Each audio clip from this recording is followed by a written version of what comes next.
All right. Here we are already. It's another Friday at 9. Wanted to stop in. We have Nate with us. He had to step away for a second. Um, but we're here to talk about quite a bunch of different things. First and foremost, thanks for stopping in, and we appreciate everybody that does. How's it going, Nate? I'm not bad. How are you, sir? Keeping it busy. As always, we got to stay busy. For sure. But yeah, I wanted to show and share, of course. One of the things that happened today was we launched the, where are you? How these tabs got it rearranged. The Slaughterville 3 campaign. And it's only been up like 12, well, maybe 13 hours now. And we're almost 70% funded, which I know we can get more than that done today.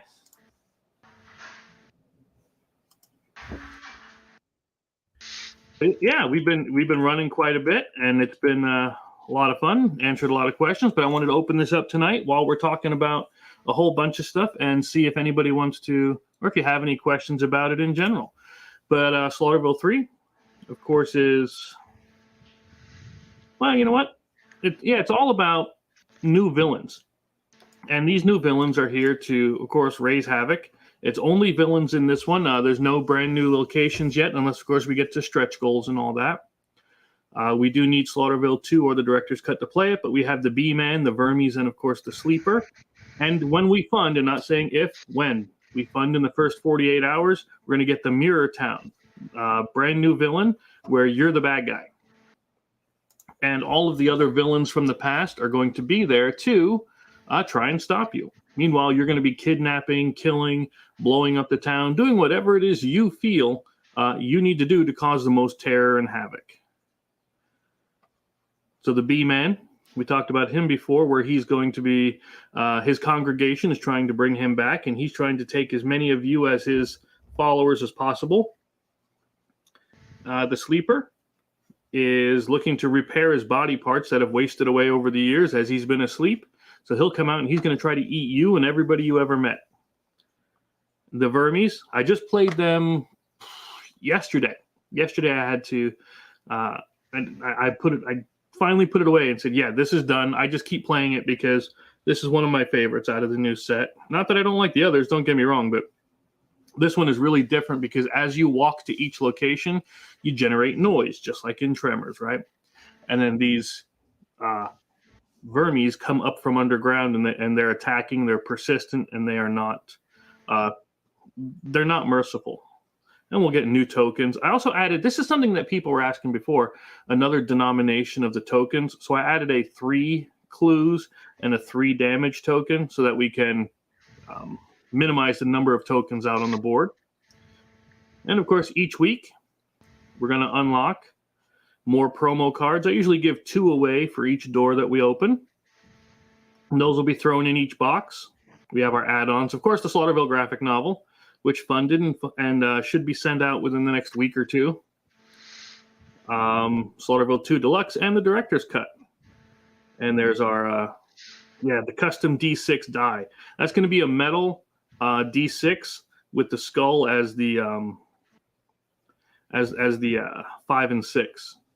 I might even throw in a custom D3 die, just because I know the guy that makes them, and he did our metal dice before, and he's a good guy there. Yeah, there it is, the custom D3. Man, people love those metal dice too. Oh yeah, yeah. And then we'll have new locations and more to come out. So yeah, that's what we've been doing today. That's why we've been running around. We've been answering a lot of questions. It's been fun.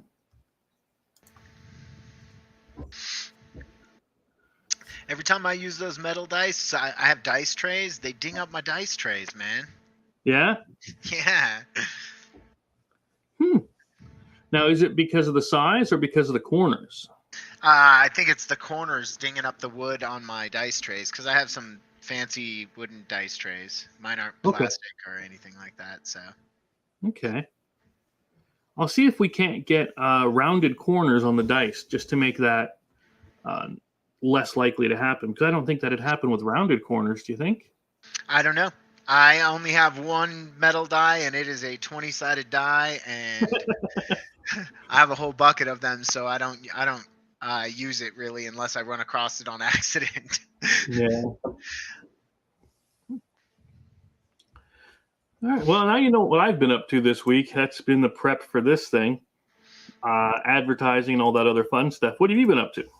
Oh man, I've just been crazy writing, trying to get prepared to launch my second title, and doing concept work for Godslayers 2 and stuff like that. So I get to spend tomorrow doing pages for Mario for Godslayers 2, and my script for my second title is about half done, and I'm looking to well, I've been talking to you about it. I've been just researching the heck out of designing the other part of the world in my story. So I'm trying not to give too much away because I haven't even Yeah. gotten my title logo done yet. Yeah. So Yeah. The greatest stick figures this side of the earth here. It's just. I still want that. I still want that artist's edition thing going. I can get that PDF done and send you a copy, man. It's funny. I need that. I need that that. that picture of Bella wailing on that monster. Always a classic. I might save that one as a background. I like that one. Yeah. But yeah, I never asked you, and again, it's none of my business. You don't have to tell me. You can tell me. That's fine. Who are you printing with again? I'm printing with Comics Wellspring. Okay. Yeah. I know. They do a discount if you do an ad in your book, and all my stuff's prepped for that anyways. So, but I've also heard that what is the name of the other place? I want to call it. Man, I give the wrong names of stuff all the time, so I'm not even gonna try. Yeah. Yeah, I use Mix'em. Yes, that is the other one that I've heard about. Yeah, they're pretty comparable as far as what they do. It's just like you said, I already had everything set up for them, so that's what I've been using with them. But I heard a lot of good things about Wellspring as well. I think Max uses them, right? I'm pretty sure that Max uses Comics Wellspring, and I'm pretty sure that Niobe uses it too. Okay. So that was just what I was most familiar with and prepared for. Yeah. But I've heard William from Sinopa Publishing, I think, uses Mixum. Okay. So, but I'm not positive. Don't quote me on that. Yeah. If you're self-publishing, those are the two options I know of. Yeah, those are the two more popular ones that like you said, I've seen as well. People have been praising them up and down, and it's almost like Apple and Android thing. Not that they're vastly different, but it's just that you're either going to choose one or the other, and you're getting pretty much the same type of service there. They're pretty good. So yeah. So before we get into anything else, I'm checking the chats here, making sure, see if there's anybody yakking at me. Oh yeah, wasn't sure. Okay, your mic thing. Okay. Do you have any projects you want to highlight before we go on? I have a bunch, but I don't want to step on. No, go ahead. You can start, man. I'll put some links in the thing. Okay, cool. Because here's one that kind of bugs me, and not bugs me in a bad way, but it's like I don't understand why this thing is not funded yet, and I wish somebody could tell me. And it's one of the reasons I wish Andrew was in, because he was saying about coming in. He might know more than we do about it as far as the back end goes. But this one here, it's like an Indiana Jones style comic. So, and again, I like Indiana Jones. It's honestly, although I do hate the Big Bang Theory for ruining part of it. You see that where Indiana Jones is worthless in the movie? Yeah.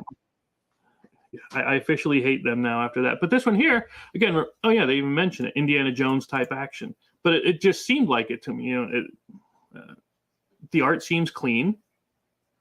I think there was one or two questionable like poses, but I mean, come on, who doesn't have stuff like that, right? But the colors are fine.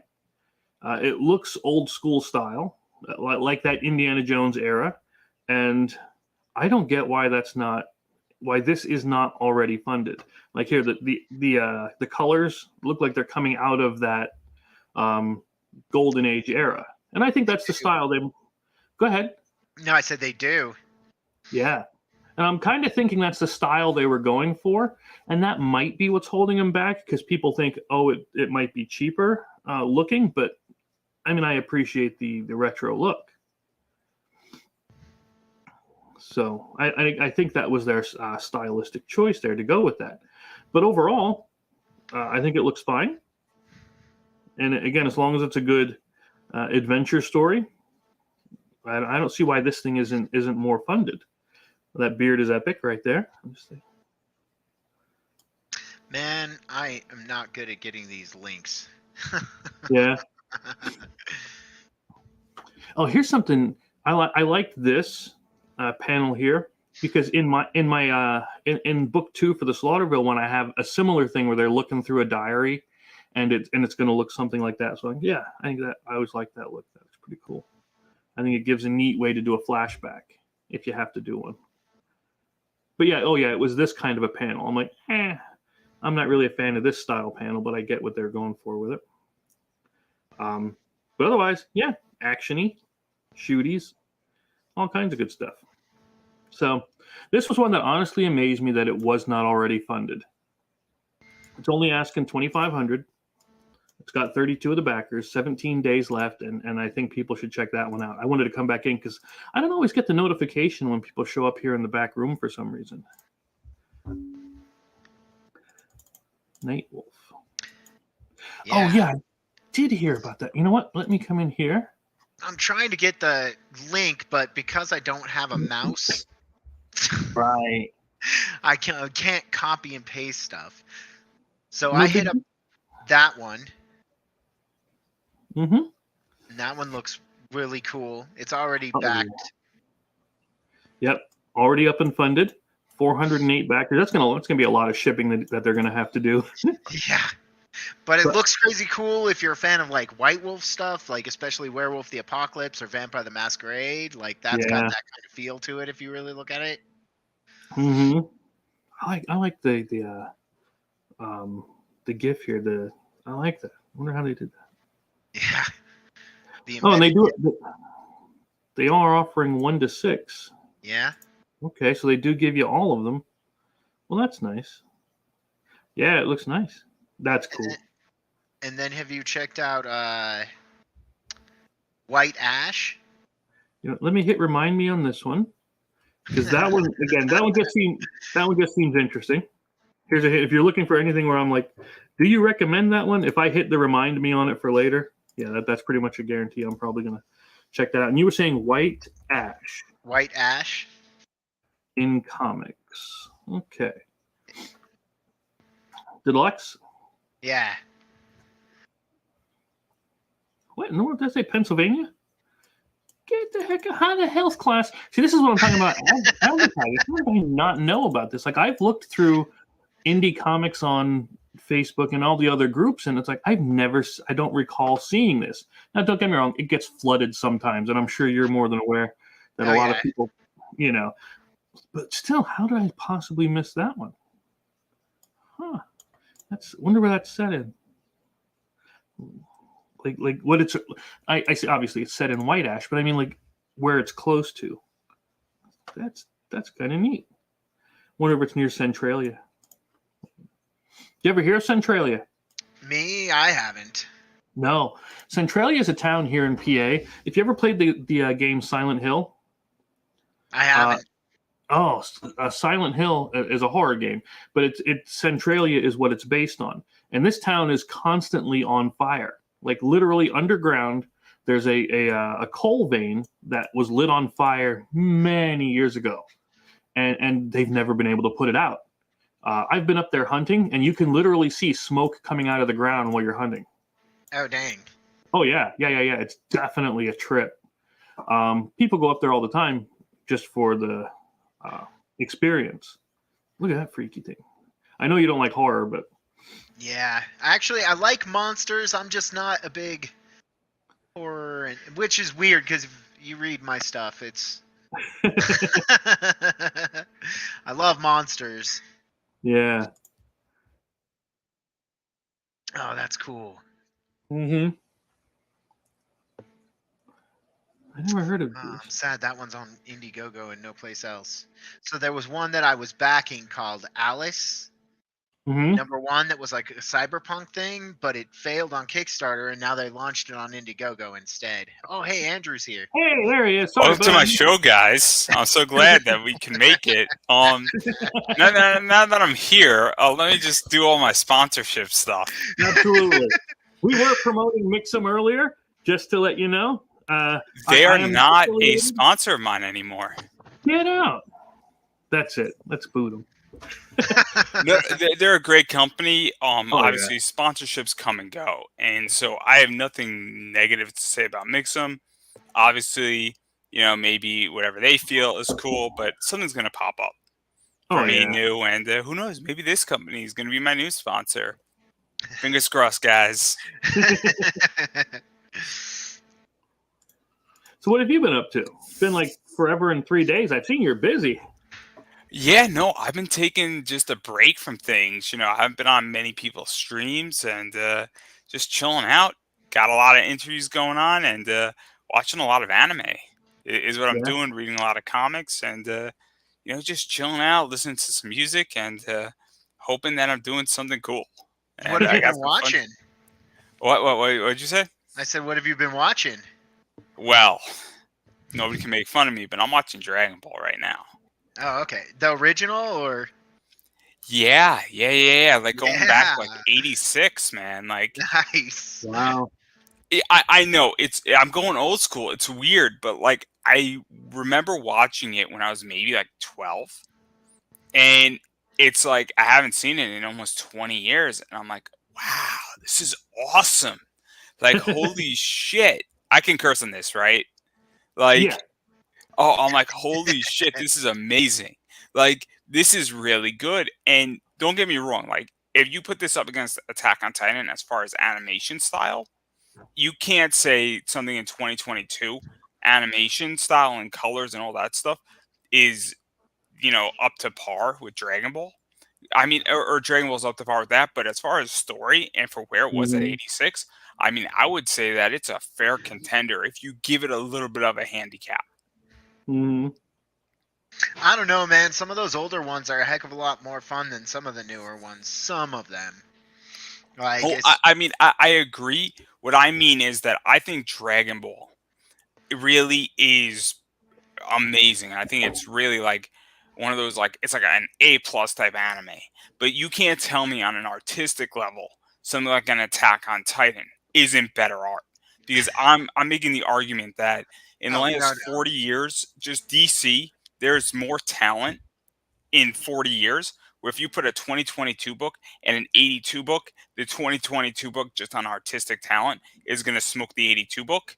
But the idea is that the 82 book might have a better story. But if you were to give the 82 book saying, hey, we're going to give you 10 points as an advantage because we get that there was 40 years of advancement in art style or color saturation, or colors weren't even invented in 82.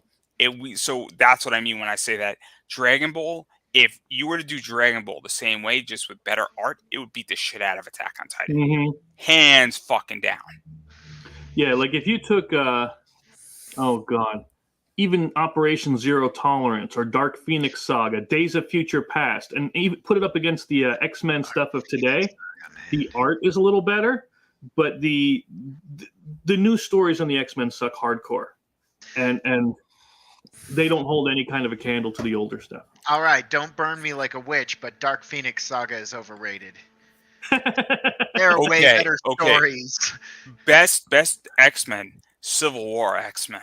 So Days of Future Past for me is freaking their top story. I love that story. Mm-hmm.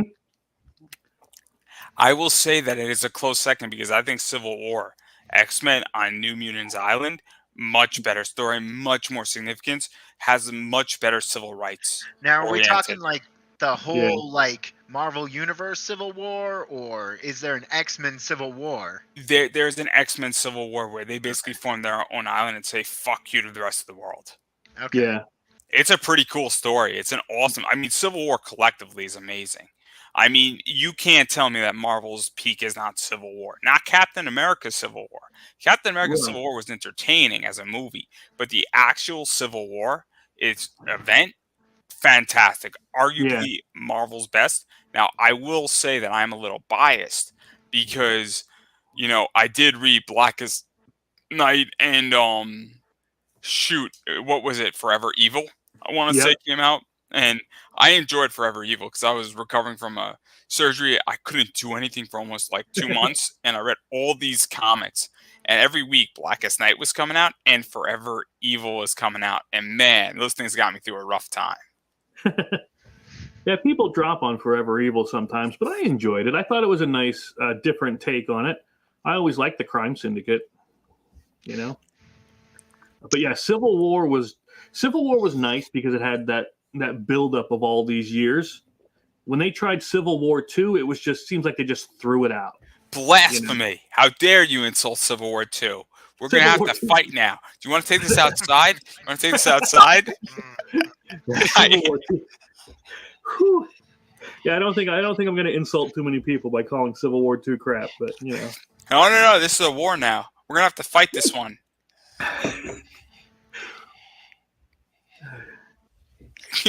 Please continue about Civil War 2, though. I would love to hear you. That was it. I wanted to. Something just popped into the old noodle here, and I got to ask you. I was talking to. I keep wanting to call you Gage, but I keep wanting to say Nate, and I don't know which one you prefer. I am good with either one. I'm actually quite fond of both names. Okay. I was talking to Nate last week, and I know you're into the pops, right? Did you ever hear of Second and Charles? Who, me or Gage? You, Mr. Andrew. I have not. Okay. That is a story you need to hunt down because I was telling him it's a secondhand store, but they had, when I say walls of pop figures in there, it's insane. They have just hundreds upon hundreds of these things sitting in there, and I think you guys would really get into that store. I sent him the link for it the last time, but yeah, it might be something you'd be into. It's weird because I'm actually slowly pulling back on pops. Yeah. So for me, it's just an investment and it's space. Okay. So the Pop Funko game has become a lot more complicated, and I don't find it as easy to play in anymore. Mm-hmm. And I feel like all the easy money is out of Pop Funkos right now. And I prefer to deal with comic books. I prefer to deal with football cards, baseball cards, Pokemon cards, Yu-Gi-Oh cards. Those things are just easier to play in right now. And for me, all the Pop Funko money, don't get me wrong, like I'll pick up more Pop Funkos at some point. Right. But I'm also saying, hey, look, what do I want on my personal collection? Like I just brought in an Alexa Bliss Pop Funko from Walmart. But I'm at the stage where it's just like, yeah, I'm just saying, hey, look, I'm trying to curl down about 20% of my collection. Mm-hmm. And I'm also moving more into comics. And it's just a space I know. It's also a space that I'm just more comfortable in. And at some point, I don't really know. Maybe I'll come back to the other side of it. But again, I'm interested in a lot of money. And but also I'm looking for certain pops. Don't get me wrong. So I'll spend good money on a personal Pop Funko versus an investment Pop Funko. And I've played that game, and don't get me wrong, there's a lot of money, and there's still a lot of money to be made, but I feel like it's a young man's game. Well, for me, mine's just collecting. So, I mean, I collect the My Heroes, I collect the One Punch Man Funko Pops, and I have a couple of other odds and ends. Like I have a Spider-Man and I have a Captain America. So, and by the way, as far as Marvel stories go, for me, the Marvel story love of my life is Maximum Carnage. So, boom. Yeah. Spider-Man's Maximum Carnage, 14 comics, my favorite story in the Marvel universe. Fair enough.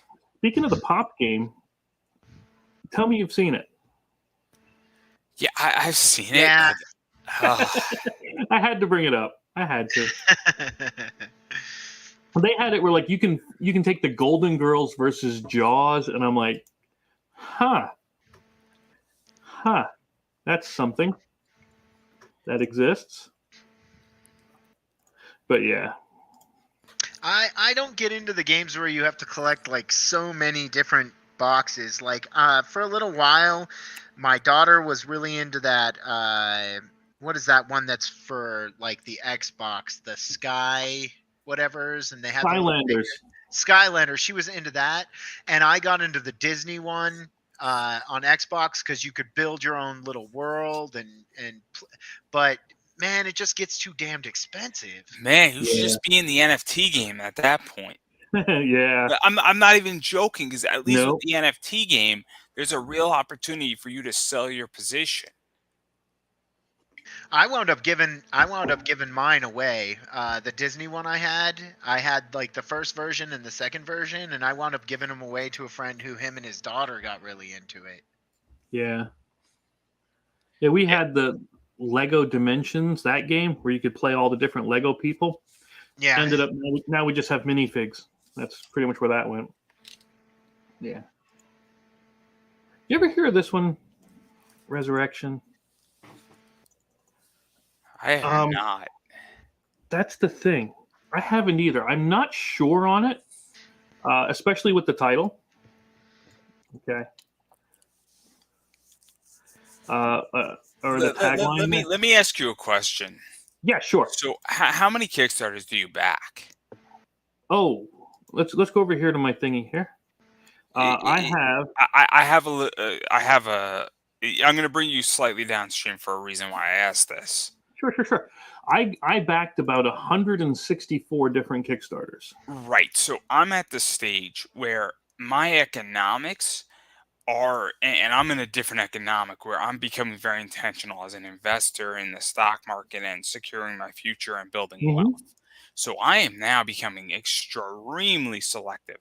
And look, I like Tom's book. Don't get me wrong. Ursula Minor, nothing against Tom, does not interest me. I'm also waiting on Bad Kitty to drop. So at the end of the day, like, I like the Oz stuff that Tom does, but I have to be very selective because I have X amount of money. And also there's other things outside of Kickstarter where I just dropped almost $250 on Zenoscope. And I'm bringing in new merch and I'm bringing in other things. So I also buy off a Kickstarter. Yeah. And so I'm at the stage where I'm like, wait a second, how much money do I have? And what stories are actually going to make me excited? Because that's where I'm at as a wrestling fan. Like tomorrow night, Mia Yim is wrestling. I love Mia Yim. And so I'm at the stage where it's like, okay, if I'm going to spend 3 hours with a show, well, that's 3 hours that I'm devoting my time. How valuable is my time? How valuable is my money? And that's why I back maybe 16 to 18 projects a year. I interview in the Comic Room over 100 people a year. So we're looking at an 18% retention / convincing rate on Kickstarter, assuming that I only back people I interview. There are people that I back that I will not have the privilege of interviewing. So that's kind of where I'm at. And this is why I asked both of you this question, is that I'm like, look, I'm extremely selective, both economically and also where I'm going intentionally, because I hate to say this, but there's a bunch of projects that suck. And it's not just Kickstarter. Don't get me wrong. It's mainstream too. I mean, if we were to really vet this, and if we were to take the idea that if you go to the supermarket, a new pasta brand comes out and they suck, I'm not coming back. And I don't know if you've had a first issue where you're like, man, this thing's a bad story. Maybe I'll give it a second issue. But I've had somebody who I know and their book just is horrible. I'm like, what the fuck are we accomplishing here? Yeah, most of Tom King's stuff or Vita Ayala are on that it's crap right away territory. So I'm if I see their names on a book, I'll just ignore it. But that was funny you brought all that up because this was one of the questions I had for the week. What makes you look at or avoid? Should I answer it? Because I'll tell you what makes me excited as a person on Kickstarter. You got a metal card. I am a huge metal card guy. I built out a specific limited 50 metal card. I love metal cards. So when you have a metal card set on your Kickstarter, I become intrigued, right? If you have a metal card as a stretch goal, I become intrigued. Where I'm going to take a second look at it. It's going to go into my watch list. Whether I back it or not, that's something that I enjoy because I collect metal cards. Mm-hmm. So first and foremost, that's one thing. Secondly, what starts making me interested is saying, okay, what is this story doing? Right? What is the spin on this story? Great, we got good versus evil, right? Okay, that story's been done. But what if you have Mm-hmm. evil wins? And now evil's running the government, and now it's evil governing. That's an interesting story, right? Yeah. Because so now we have the twist where the good guys don't win, or the good guys somehow get their asses whooped, or the good guy becomes evil, right? Mm-hmm. And that's interesting because what's the twist? Because everything's been said and done before, as this is the new ship by Marilyn Manson has stated. Then I look at the art, but then I go further and I say, okay, who is running the project? So there are Mm-hmm. people who are horrible people in comics, and I've had issues with people, and I think Gage knows, and obviously you might know Chris as well, who I have one enemy in comics who's not allowed on my show, and I don't really care Okay. if they're watching. To get not on my show is so complicated, but the idea is that I'm saying, okay, if that person's running a Kickstarter, I'm not giving you my money, right? But then I have to look at when did you fulfill? When did you reach? Are you running another Kickstarter when I didn't get the first book that's being promised to me that I backed 6 months ago? That's a Mm-hmm. good question, right? There's a situation with somebody where they're running a Kickstarter right now, and I haven't gotten their book yet from May last year. And they said it was going to be a year, but why the hell are you running a Kickstarter? That affects me. And I got to ask all these questions saying, okay, that's a problem. Better yet, what if somebody says, we're having a 3 month printing delay, but you're running a Kickstarter and it's issue 2. I haven't got an issue 2 yet, and you're kickstarting issue 3. I'm like, wait Mm-hmm. a second. How do I know if I want issue 3 if I didn't get issue 2 yet? Yeah. So all that stuff factors in, and then I just look at, are you a good person? Because I, and you could say, well, for me, being a good person, because I can separate the writer from the book, Mm-hmm. but all that stuff has to add up because I'm now not looking you, Gage, or you, Chris, as individuals, but I'm looking at you as a score, and all of those things factor in for me. Where Chris, you might have a 99, and Gage might have an 85. So God now damn. I'm going to go with the 99. Nothing against you, Gage, but I think I'm using you two as an example because you're not going to take it personal. But Yeah. now I have a limited budget. So I have to assign scores to people based on all these factors. And sometimes it might be that, Chris, you have a 99, Gage has a 98. And well, then I'm going with you, Chris, because you have a higher score. And it's nothing personal against Gage because your books are essentially equal in my mind. Okay. So I thought you couldn't run another Kickstarter until you had fulfilled the one I'll that was explain. listed prior. So Gage, you have a Kickstarter. If you go into your thing, you could put and check down all the boxes, fulfilled, fulfilled, fulfilled, fulfilled, fulfilled, all the way down, and you're good to go. Yep. That doesn't mean you did it. That just means Kickstarter's happy with you. Yeah. Okay, I did not know that. Like they have the one company. I call it used to be called Seamon, but they don't like that anymore because it sounds like semen. So they Which is called it perfectly fine. I love seamen. Do you love seamen? I love the men at the sea. Yeah, I'm just saying. to our navies out there. Yes. But yeah, they often and I mean right now I think they have 4 or 5 different campaigns that have not yet fulfilled, but they're constantly putting out more because they bring in like $6-7 million per campaign. You know what I mean? So the rules get bent a little for others. But yeah, I have, like I said, I just finished up the book campaign, and now I have the board game campaign that's launched. Now I'm going to ship the books out as soon as the funds come in. I have them upstairs.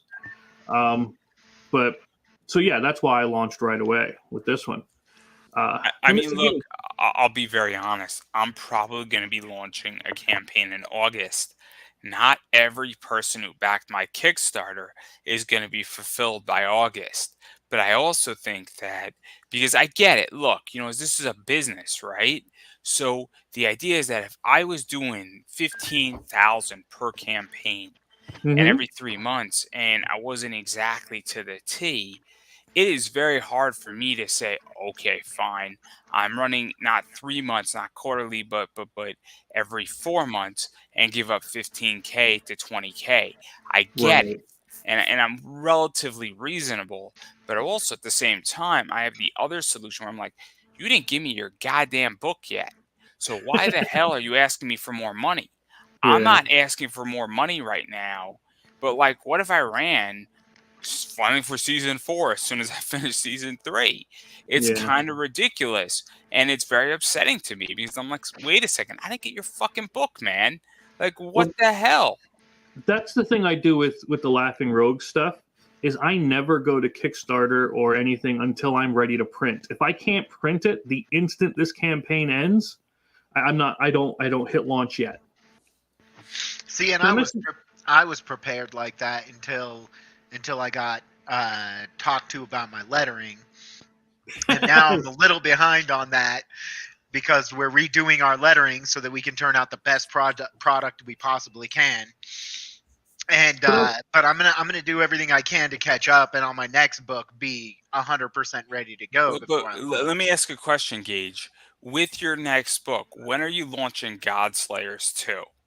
I am just starting. I'm just finishing up concept work and getting ready to start pages for Godslayers too. So I'm going to ask another question then. So are people going to get Godslayers 1 Oh yeah. before even Godslayers 2 launches? Oh yeah. Oh Because yeah. this is where this gets complicated, right? I'll give you an example of what I mean by this. So nobody is launching Book X issue 1 and then launching Book X issue 2 when I didn't get it. That's happened on Kickstarters for me, and that bothers the fuck out of me because it puts me in a really awkward position because I have to take book 3 if I want the whole set, right? right. And that's a horrible business. But here's what happens for the most part is great. I got 3 properties I'm working on. So Book X comes out issue 1. Then you come 2.5 months later and say, I'm launching Book Y. Book Y and Book X have nothing to do with each other, but you're asking me for money when Book X didn't come to me yet. So now that's where I have an issue. Where Mm-hmm. I have a super issue when you're asking for Book X issue 2 and I didn't get Book X issue 1. I Yeah. got an issue by itself when I didn't get my first book from you and you're asking for more money. Well, and And then you I don't know actually whether you want to back number 2 because you haven't read number 1 yet. Right. that's an issue, but I don't even know if I want to back another product from you yet because I didn't get your first product, right? So that's like saying, hey, here's a new product of milk, but would you like to pre-order our new SKU of milk when you didn't even try the first product of milk yet? Like, Yeah. that's the logic, and that's my whole problem with Kickstarter. And what I want out of Kickstarter is I want them to force people saying, look, if we get one complaint, somebody didn't get their book, and we get one complaint, we're shutting down your Kickstarter. We don't give a shit if you did $500,000. Because if Kickstarter took that draconian measure, it would change the business and it would take 3 steps backwards, but it would take 15 steps forward in the long run. Yeah. I've seen a lot where, I mean, I've unfortunately been a part of projects that where I've backed and they had no intention of ever delivering, and they had like 3 or 4 different ones running at the same time, and it was honestly Space Goat. If you ever heard of the Evil Dead 2, Yeah, the, I know it. yeah, I was unfortunately a backer on that, and they just took the money and bounced. But Mr. Gage, what makes you look at or avoid the campaign? So honestly, I'm fairly new to Kickstarter. I've only really been doing it since about halfway through last year. But it just has to be something that interests me, and that can be a lot of stuff. A lot of times it's the art more than anything. Okay. Then there were a couple of Kickstarters because I was pretty fresh on it and I was pretty buried in trying to get Godslayers done, and and doing stuff like that I missed that I wish I hadn't. And so, but I mean, like, we've talked about. Gage, I'm just gonna say, all you have to do is hit a Pat Shan. He'll hook you up. Who? What? Pat Shan. Witch prison. Okay. Oh, okay. That's, you see, Andrew knows the one I'm talking about. I wanted that book really bad. Seriously, if you want me to introduce you to Pat Shan, just say the word. Yeah, that'd be awesome. I want person. that book.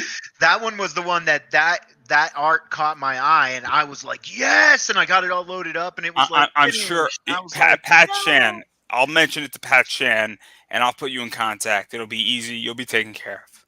Thank you. But like Chronicles of Oswald is another one I've talked about. Like I just love the art. Chronicle of Oswald, is that JD Calderon? Yeah.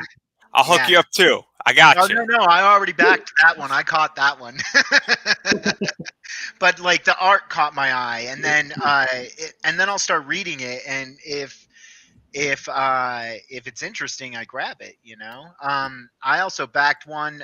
I'm not sure how to be a mind reaver, and I backed that one because it was one I had followed the little comic strips on Facebook for a while, and then they did like a compilation of that worked out into like a story, and so I grabbed that one, and that one was just one my daughter and I used to enjoy when it popped up on my Facebook feed. And so just little stuff like that. If it catches my eye, I grab it, Yeah.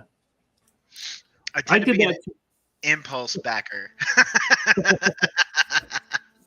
Yeah, I did that same kind of thing with that Resurrection one that I had up here, and I looked at it, and I scrolled down through, and I looked at the art first. One of the things I look at, I think I talked with Mr. Andrew about this before, was where I look at... It's just Andrew, no Mister. I hate being called Mister. It drives me crazy.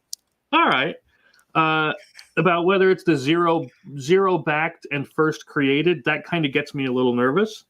But I'll look at the art, like you said, if I like it. But then I'll look deeper into the story and stuff. But that Resurrection one, that tagline alone was enough to throw me off. That was just like, oh, this one doesn't. Even though the art was kind of cool. So what was that tagline? I'm sorry to interrupt you, but I'm curious. No. If I don't have it up, but it said if The Walking Dead and something else had a perverted baby, then I'm like, okay, no. If you were telling a good zombie horror story, I'd be okay. But then I realized what it said was Erection, and then I'm like, no, I'm out, bounced.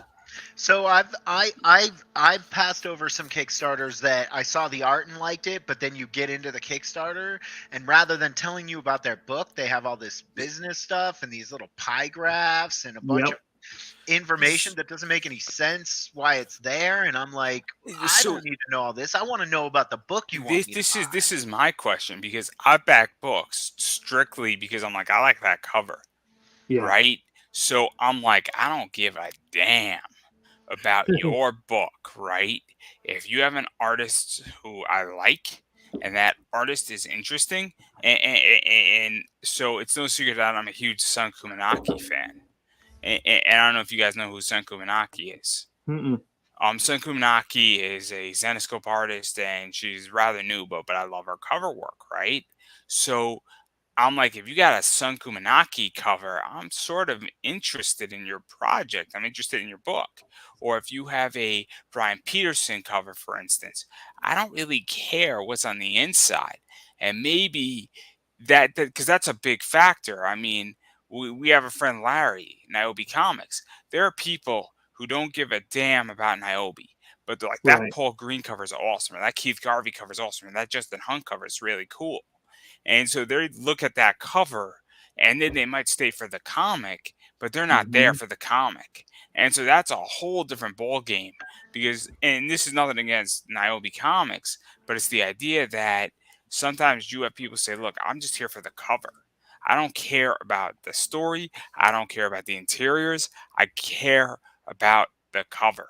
And look, I'm guilty of that, where I'm like, man, this cover is kind of cool. And we see that. That's why people have 10 covers on a Kickstarter. I mean, let's call a spade here.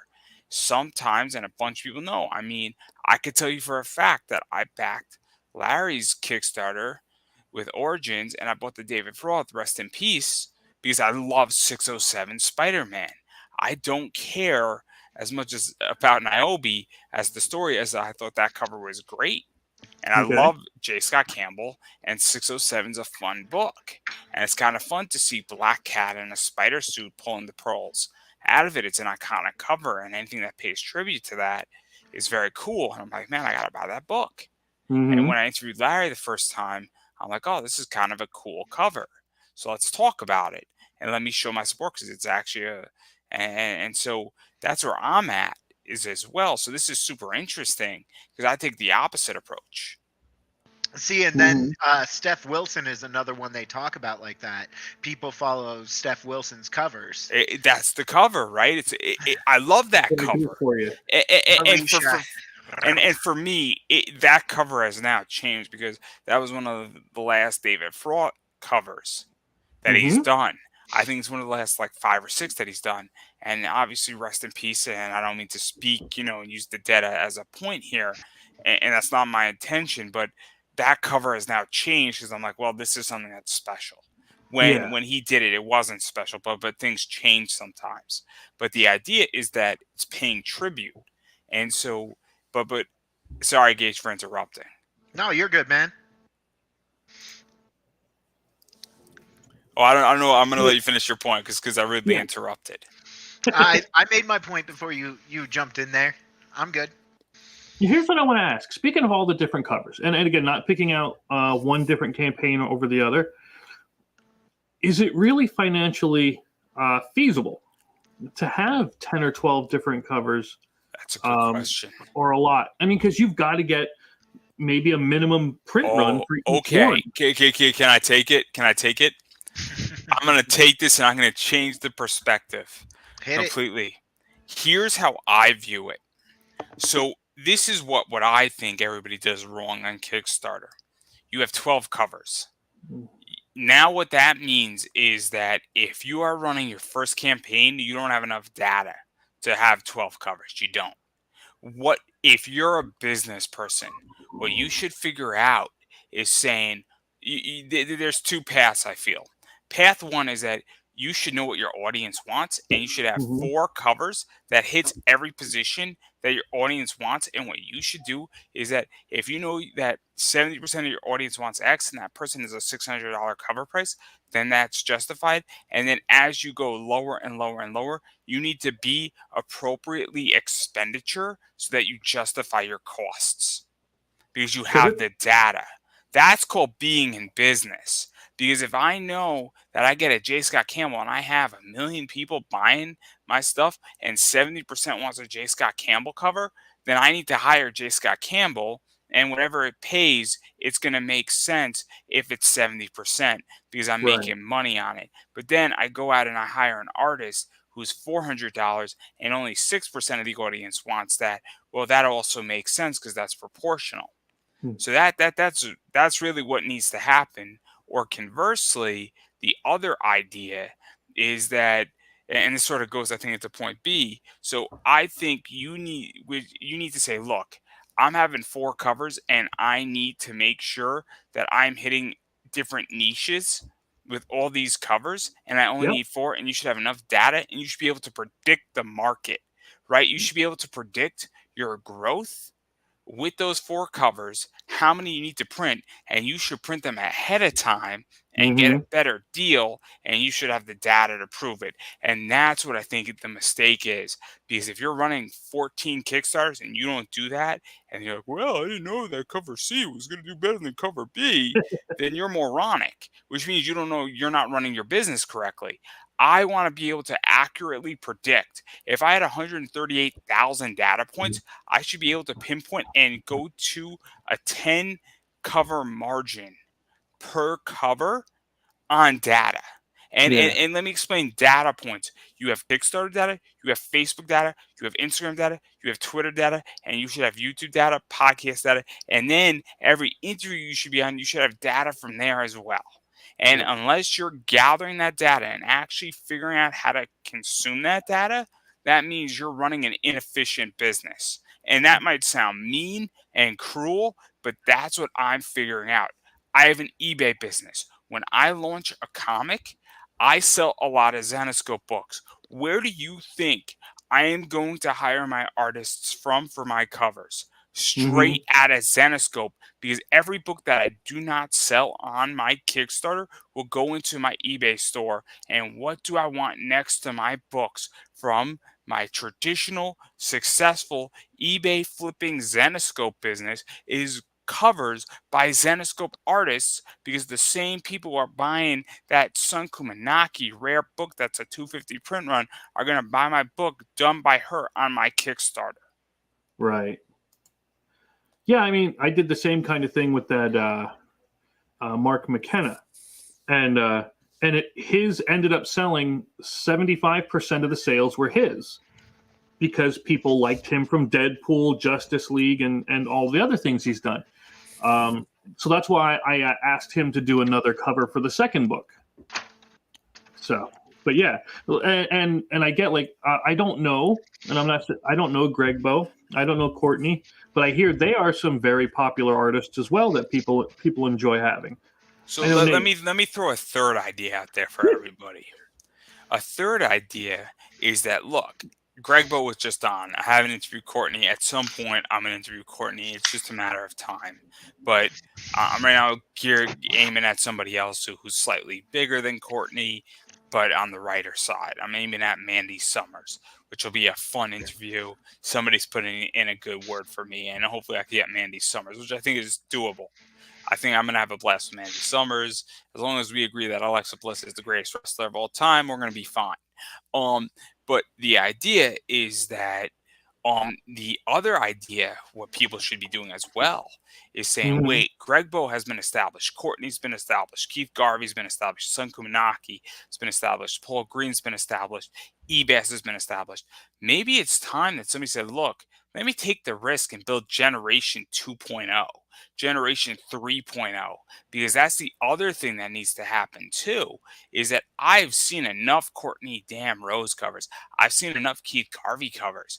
I want to see somebody else who, oh, that's a great cover. That Z-rated cover is fantastic. I have that in a regular showcase book. It's a great book. It's one of my favorite and the Valentine's Day one's good too, with her in the so I'll let you know when you hit the Valentine's Day one. But Okay. Yeah. but I've seen enough of those people's covers, and maybe somebody, yeah, that one. I have that book in a 9.8. It's amazing. It's a sold out book. It's like a $300 book, which is crazy. In a 9.8, it's an expensive book, but I digress. I am getting tired of seeing the same people, and maybe somebody says, "Look, I got to take the risk, and maybe I have to curate and build my own team." And then that changes the game also, because now you're making a big spec bet, because you're saying, look, let me build what I think is going to be the future, because that's where the real money's at, technically, is that Yeah. where do you find the next generation, and then where do you get first? Because let's say I book a comic cover artist you never heard about. They, in 3 years, become the biggest thing. What if I booked Rain Gonzalez? I don't know if anybody's heard of Rain Gonzalez here. No. Anybody? No. Rain Gonzalez does a lot of work for Marvel. She's done a bunch of stuff. But what if you booked her first cover and it was one of the best covers, and it's just everybody's like, "Oh man, that cover's Hmm. awesome," but you had 100 of those books and it's selling for $50 a pop because it's her first technical cover? Or I'll give a better example. What if you booked or got Clayton Crane and he did a 500 print run and you own 100 of those books? And there's Yeah. certain books I know people who have bought a 500 print run of Clayton Crane, and they bought 50 copies of that book before anybody knew who he was. They control 10% of the market. Those books that I'm talking about go for about $400 a piece, Hmm. because nobody knew who Clayton Crane was at the time, and somebody was smart enough to say, this person's a big deal. Hmm. Fast forward 6 years later, those books are going for $400 a piece. That's another issue that people need to understand about Kickstarter, is that, do you want to make your money today, or do you want to make your money in 3 years from now? And Right. that's a whole problem. And I get that not everybody has the capabilities of doing what I just explained. But also, this is the difference where now we're thinking as a business and not as a one-off. Mm-hmm. And that's my whole problem right now with Kickstarter.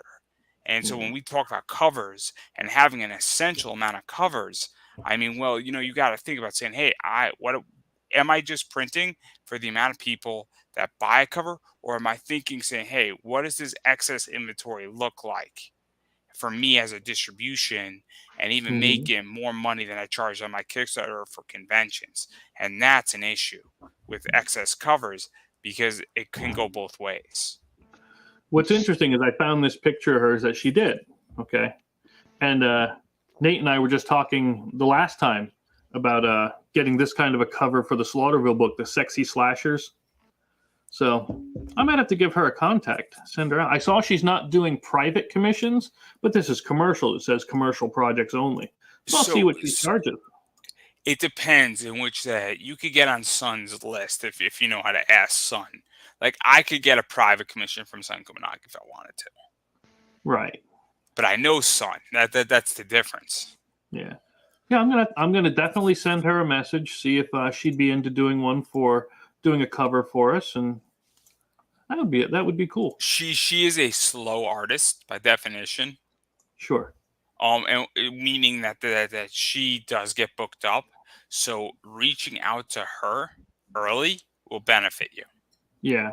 But she's great. She's great. They're working on page 11 of 56. We've got a little time, so I think she'll have plenty of time to get one done. I would reach out to her yesterday. I really would have. If I didn't just find out about her, I probably would have. Let's see. Let's see. I mean, I'm curious if you guys disagree with me, because I like challenges to me, and feel free to disagree with me, because I am not saying I have the whole answer to the problem. What do you feel, Nate? Because you had a few covers. So I had a few covers because I watched a lot of other people do several covers, and I kind of thought that's how it was done. I'm really glad I did. The covers I have had for Godslayers are amazing. I love them all. I'll probably pursue doing the same amount of covers on my second Kickstarter, and I don't know.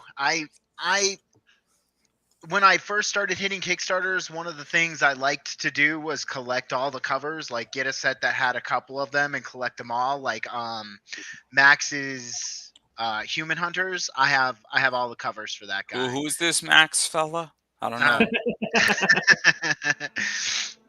And so that's kind of how I thought it was done. Yep. And I mean, it worked for me. I'm not gonna lie. Having a few covers so that there were options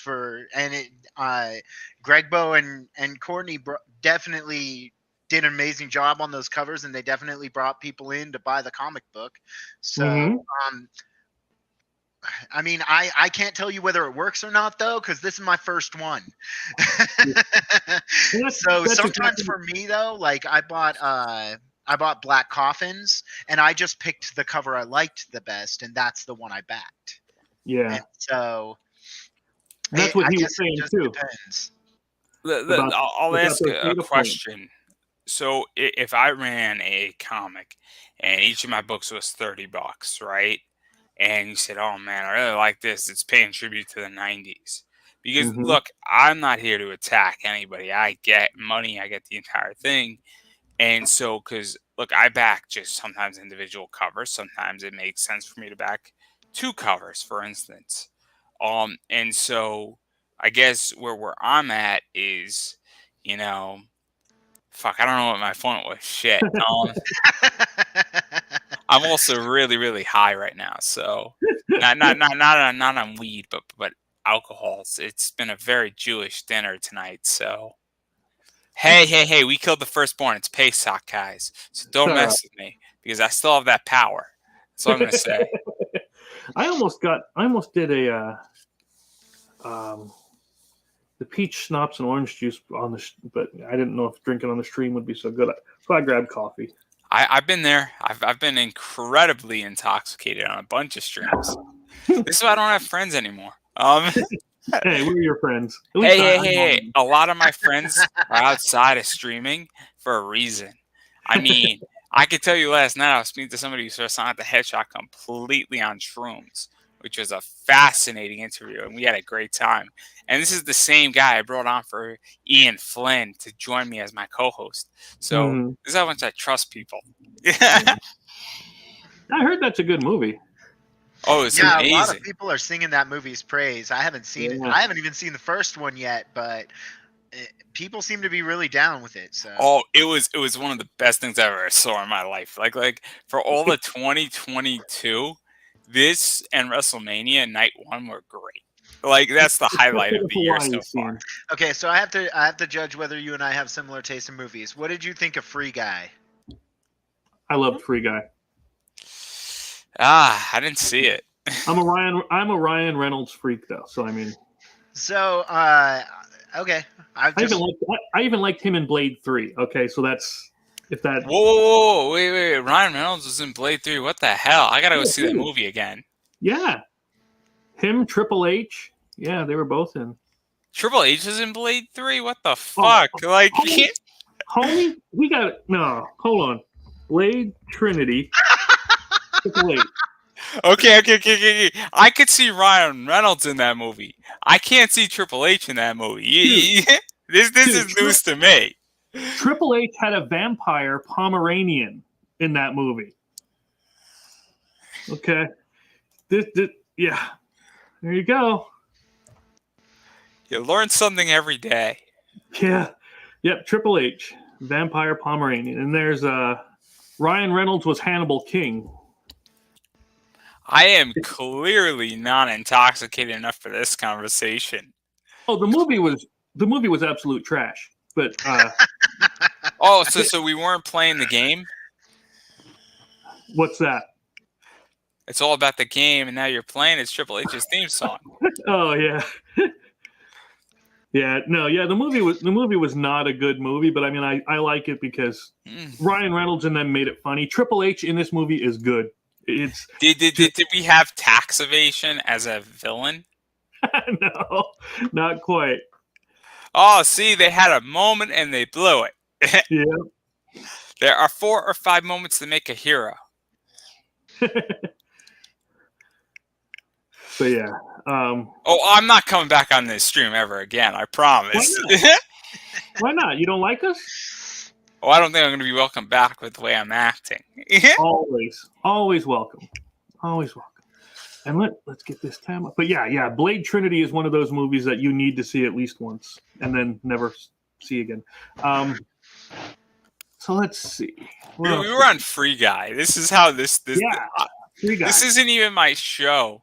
This is why this is going all tangent. Like I have like 6 tabs yet open just to bullshit about stuff. So we got plenty of stuff to talk about. But yeah, Free Guy. Your thoughts? Oh, he said he hadn't seen it. So I haven't seen it. I'm a horrible Ryan Reynolds fan now. That's my favorite Ryan Reynolds movie, and I'm like, so. See. We have to question your Ryan Reynolds abilities now and your Ryan Reynoldsness, because you can't tell me that Van Wilder is better than Free Guy. Never seen Van Wilder. So how can you be a Ryan Reynolds fan if you've never seen Van Wilder? Chris is the huge Ryan Reynolds fan. I just said that's my favorite movie I've seen Ryan Reynolds in. If you've seen any Deadpool 2, I've seen Detective Pikachu, I've seen Blade 3, I've seen Green Lantern, I've seen The Hitman's Bodyguard, I've seen Ryan Reynolds movies. You've seen allowed to have a favorite. Hold on. You've seen Green Lantern? Yeah. I'm sorry, we can't be friends. And R.I.P.D. I've seen that one too. Yeah. So you've seen all the good stuff, but you haven't seen Van Wilder. Like, how do you live with yourself? You know what? I'm gonna go send you money to go rent Van Wilder on YouTube. Can't be friends because I've seen Green Lantern, but then says I've seen all the good stuff. See, you've seen the worst Ryan Reynolds movie of all time. Oh yeah. And yet you have avoided one of the classic. I mean, just Friends and Van Wilder. How do you live with yourself? I'm sorry. We got to question you now, man. This is a problem. One breath at a time, man. One breath at a time. I'm not saying watch Van Wilder or Just Friends with anybody but yourself. That's not what I'm saying here. What I'm saying is just the idea that, like, I mean, these are classic, like, Ryan Reynolds, like, building blocks. Like, you jumped into, like, Green Lantern. Like, that's like a mid-level. That's like building the tower in the middle of the tower stage, and I then think assume the the oldest, tower floats in midair with some, like, Ethereum-powered castle in the sky shit. Like, I think the oldest Ryan Reynolds movie I've seen is The Proposal. I think that's the oldest one. okay, we're getting somewhere now. Clearly. Me and Gage are not going to be friends after this entire stream. I promise. Like, Wow, you think I'm really sensitive. Whenever I teach psychology classes, I show them this one. Because this one is a freaky look at Ryan Reynolds with a schizophrenic personality, and just the way he sees his world versus the way it actually is. If you've never seen this, it is a dark comedy of creepy coolness. It's not one that's very well known, the voices, but you need to see it. I'm gonna go pirate it tonight. You mean legally purchase and download, or No. I mean, go join the Straw Hat crew and introduce it to Luffy, Nami, Zolo, Sanji. Of course, I might do it legally, but I'm gonna go watch it on a pirate ship. Yeah. Hey, Xander, what was that new book I just got you? Kaiju number 8. That was the ones I just got him. I got him volume 1 and 2 of that. I couldn't think of the title of it to save my life, and while he's here, I wanted to ask him. Well, I'm gonna be completely intoxicated by the end of the night watching a boatload of anime after this entire stream. I think I just finished Grimoire of Zero. Was the last one I watched. Yeah? Yeah, and that one was great. I love that one so far. I can't wait for the second season of that one. Oh man, I'm on Rise of the Shield Hero season 2. Ooh, that's a good show. Dude, I love that one. I've watched that one 4 or 5 times, so. Also, did you 2 episodes are out with season 2 right now. Oh, I haven't watched the new season yet. I'll wait. Yeah. No, Crunchyroll, man. I'll wait till it's done and then I'll watch it because I have to be able to binge it. Otherwise, I've done that too. I'll chew my own fingers off like waiting for it. So that's what I'm doing with Attack on Titan. It was just wrapped up. And what's this one called? Which one? The one you're talking about. Oh, Rise of the Shield Hero. So let me break down Rise of the Shield Hero. So basically, no, I'm not going to ruin anything. I'm not going to be an asshole tonight. I do that plenty on my own. But so four heroes are summoned to another world from different worlds, different walks of life, essentially. And one of the characters is a shield hero. He has no offense, but he's the ultimate defensive character. He gets accused of a rape, gets shunned from society. It's a false accusation. Now he's basically forced and ostracized, doesn't get anywhere, has to sort of build out his team, gets no help, gets no support, and he's the one who's actually the decent, nicest hero out of the bunch and the most intuitive, I think is a good way to put it, right? He's the biggest BA. Oh, he's a fantastic motherfucking slayer. He's a badass. He's a monster. And he also has all these powers, and yet he also cares about the world. The other 3 heroes do not. And so what starts happening is that he starts winning everybody's respect piece by piece by piece and exposing and proving his rape allegation wrong. And basically destroying and saying, I'm going to fight against these waves that are coming. And he starts actually caring about the society he's living in. And the other 3 heroes don't give a goddamn fuck about it. And his shield allows him to absorb every enemy he destroys and unlock new abilities. And he starts to actually understand the world he's in, and it's extremely conservative as a show. I mean, this is like the ultimate cancel culture show. It really is. It is an extremely conservative show. I don't know who the creator of it is, but it is beyond interesting because it is against this wokeness.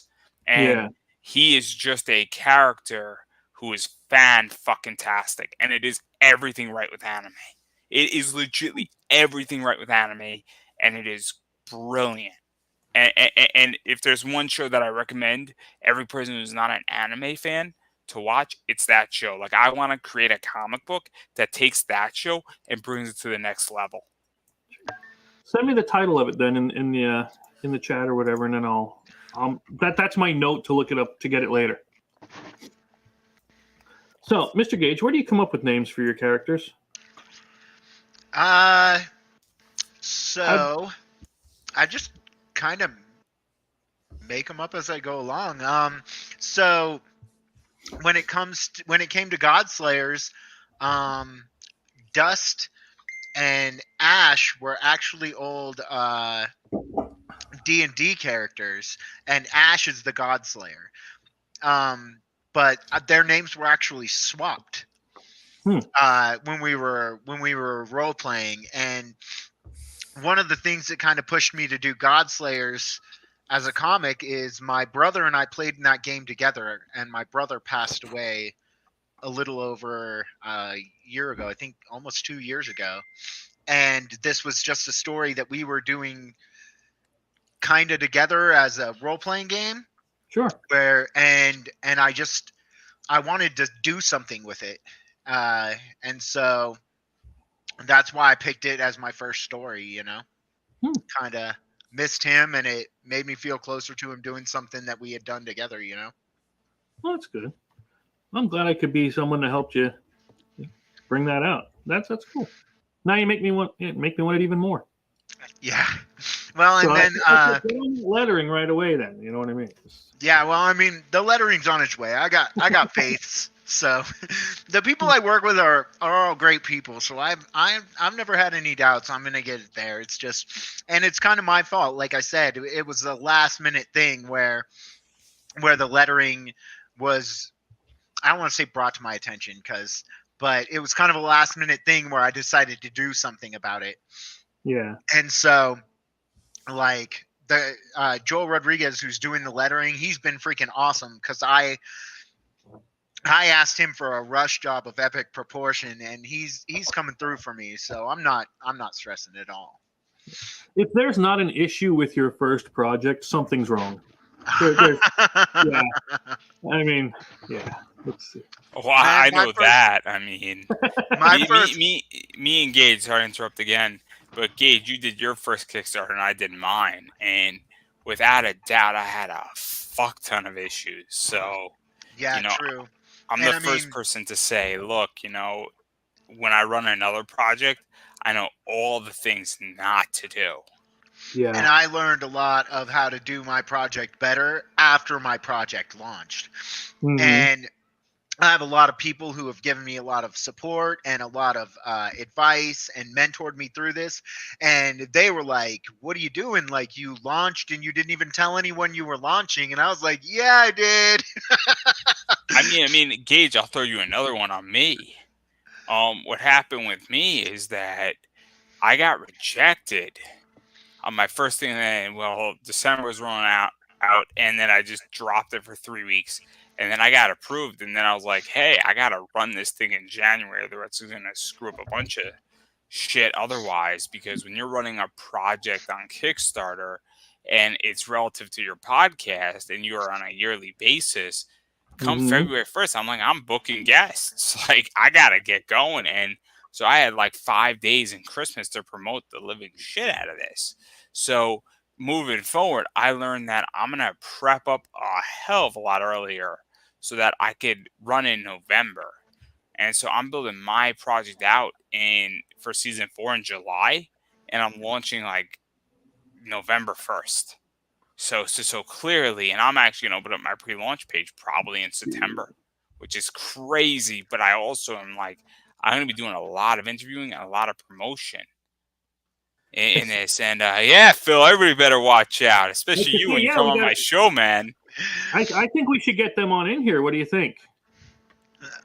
That's up to you, man. Like, bring them in. Hey, I'm a little scared of Max. I'm stalling while I bring up the the chat or the Facebook Messenger so I can send them the links? Well, then can I ask Andrew before they get in here about how his speed dating thing went?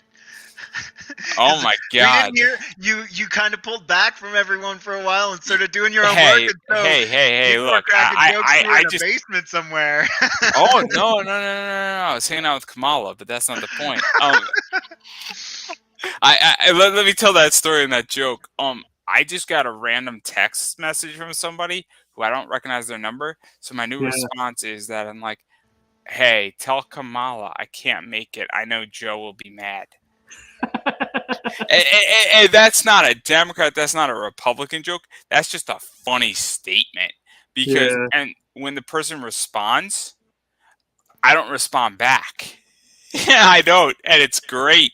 But yeah, no, my speed dating went horrible. It was the weirdest thing where okay, so like here's a bunch of Skype names that you could hit up, reach out, you guys figure out how to do it, and it's kind of like we should have all been put into rooms, and either the women or the men should have been moved around, and nobody was moved around, and you had to figure out what the fuck you were doing, and I was like, this is weird. And then like half the woman didn't answer, and it was just bad, and it was just it was one of the worst experiences I had, and I was just like, oh man.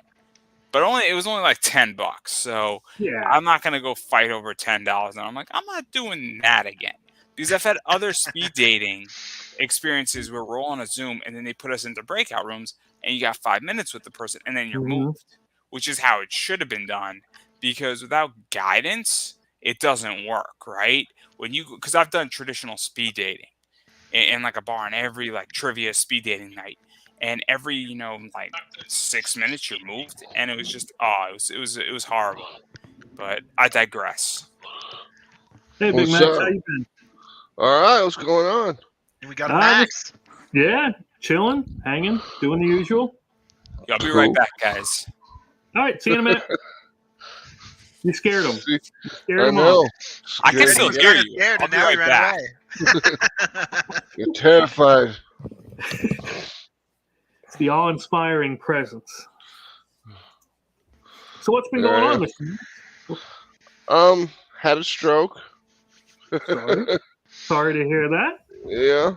It was apparently in like the best place you could have a stroke, whatever that means. If there's a good place to have a stroke, I was I going to guess say. I had it there. The left side of my body's still a little numb, not as bad as it was. So that's good. My hands are feeling a little bit better. My toes are 100%. My hands not quite 100% yet. So other than that, not so bad. So what have you guys been up to here? Slaughterville 3. Yeah, we got the new board game launched. We're putting that out in. It's been up like what 12 hours or something like that, and we're over 70% funded here. Awesome. Thanks. And we got the comic is shipping. The book 1 is shipping in about a week and a half, 2 weeks, as soon as I get the funds from Kickstarter. Of course, you know how they are. Yeah. They take their time. I just got paid from Kickstarter today actually. Yeah. Yeah. Nice. That was for a campaign that ended on the 31st. Mm-hmm. I'm still waiting on mine too, but I'm not in any super big rush. When I get it, I'll get it. If I start to think about it like that, I'll panic. But I'm more panicking about trying to get a title logo for the second title I'm working on, so that I can get you an ad, Max. Yeah. You need it. Throw it in the book. You were saying about like I said, you ever try maybe Upwork, Fiverr, and again they might have someone with more specifically what you were looking for. Me? Yeah. I was just looking for an artist who could do like California graffiti style stuff, because that's what I want. I want it to look graffiti lettering. Now, do you mean like 80s graffiti with the neons, or more modern? I mean, the colors don't matter. It's the style I'm more interested in. I know the colors I want for it. So right. But I mean, the graffiti style is just what I'm looking for. I have a couple of references for it, but I'm not going to post them up on there. I don't own them. I mean, I like Upwork. Upwork is great. I mean, my shirt that I built off that's on Redbubble was built straight out of Upwork. Yep. I legitimately hired somebody, and they got it done in a week, which is awesome. So I got no complaints about Upwork. It's pretty cheap too. Paid person $70. Yeah, So. They're not usually on the more expensive side, which is nice because they're competing against everybody else. Yep. Which works out good for you. Yeah. So, what do you have coming up next? Well, what does Monday look like for you, man? Monday will be I don't know why Max knows why he's laughing about that question. Max knows something that I don't know, or maybe I know something Max doesn't know. Well, Monday's actually a big day for me because I got a whole bunch of stuff I got to do to put together. You get to see me on Monday, don't you? That's why it's a big day. Every time he gets to see me, it's an exciting day. And I got to ship off the comic books to be printed. That's a fun day. Well, I meant we were going to hang out, but that's not the point. I thought that's what we were referring to. Clearly, I know where Max stands. That's the difference right. with me and Max is clearly tested today. You showing up on Monday? I absolutely am. Okay. And I didn't say which stream I'm showing up to. I might show up for both. I might be doing double duty. We were wondering what happened to you. Yeah. Okay, let me explain what happened. I was sick 1 week. Okay, I was like not functioning completely. Like I just couldn't speak. So you would have liked me like.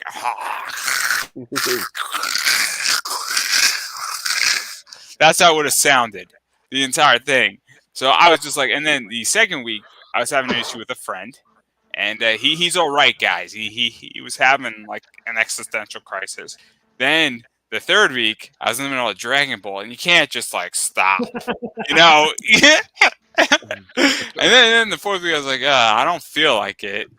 And then the fifth week, I was like, I'm still in the middle of Dragon Ball, so there you go. But I'm coming back on Monday, so don't worry, guys. Yeah, we saw. Lotioned up. We were wondering what happened to you because you weren't responding to anybody's messages, and we're like, man, that dude's locked in someone's basement getting lotion on his skin. Shit! You didn't think it was the other way around? You didn't think that I wasn't? Yeah.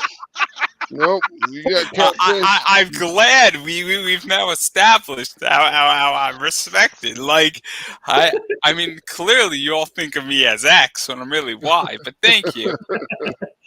Really appreciate it, guys. Well, it makes more sense as to why you can't contact us if you're the one kidnapped. Yep.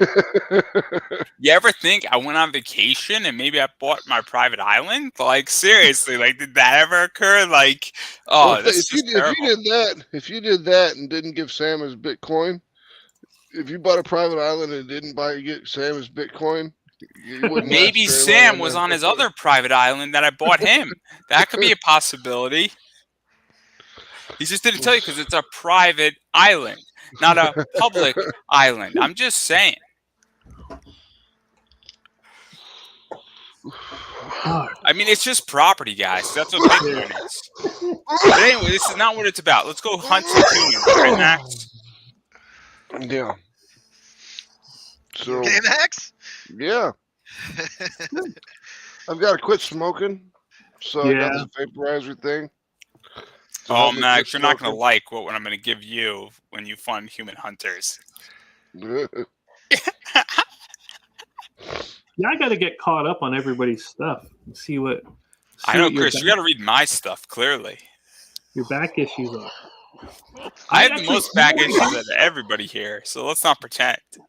You know what I do, Andrew? I actually, whenever I have to go on longer trips, I will put you on in the car, and I listen to that while I'm driving. That's what I do. So So you are my companion on my longer trips. Well, I He am does glad like that I can 3 keep you interviews a company. day. He does like 3 interviews a day, so you could definitely. I got a Definitely. backlog till 2056, I think. That's not even. And if you guys are only referring to the last 3 years, I mean, I got a whole nother show. Like seriously, like I have so much content. It's a problem, and we haven't even gotten into my TikTok stuff yet. Oh, you make Hello Boomer videos and stuff like that? Actually, my TikTok's pretty cool. It's just comic book facts. So it's like all Well. these random comic book facts that are like, oh, sweet. Like Chuck Lorre actually did the theme song for the Teenage Mutant Ninja Turtles. Holy shit. Who knew? Like Yep. the original cartoon, or Yeah, like 1987 original cartoon. nice. Okay. Right. I know, right? Who the fuck knows that shit? It's awesome. Well, how about And this then- one? Go ahead. Oh, you first. I got nothing. Oh, Well, Chuck Lorre made a billion shows after that. Stuff Yeah. like what did he make? Did he make How I Met Your Mother, or was it just I think that? he made Big Bang Theory. yeah. I know Made he Big Bang, Bang 2.5 Theory. Men, Mike and That's it. Molly. Two and a all Half the Men, good that's shit. what it was. Do you remember Lion King? The movie? Yeah. The song "Can You Feel the Love Tonight"? Yeah. I feel it all the time, but not. Right? That's a whole different. But one of the backup singers was like in that song was somebody I never expected. Robert Englund was a backup singer in that song. Yeah, Freddy Krueger was was doing the backup vocals for "Can You Feel the Love Tonight." Can you feel the love tonight? Yep. Yeah, that's just again one of the weirdest things I know, and I had to share because I like sharing weird stuff. So That's we're running awesome. we're running a role playing game right now, and my wife's character in that game is kind of like a witch, and so the people in the place they were living in the barony were scared of her, and I actually wrote like a little jump rope song that the kids sang about her in the barony based off having watched Nightmare on Elm Street and the little song they sing about Freddy Krueger. Nice.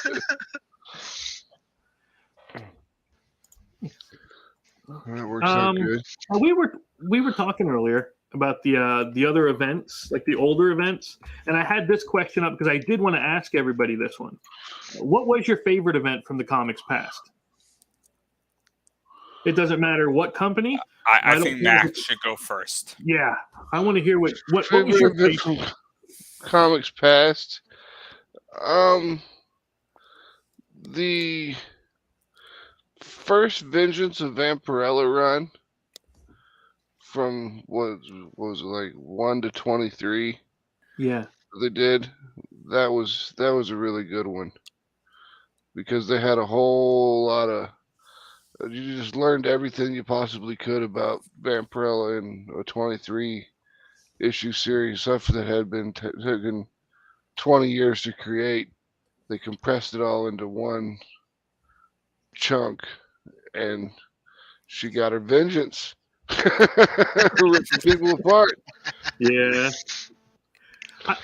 I'm not into the whole like Flashpoint or Infinite Earth.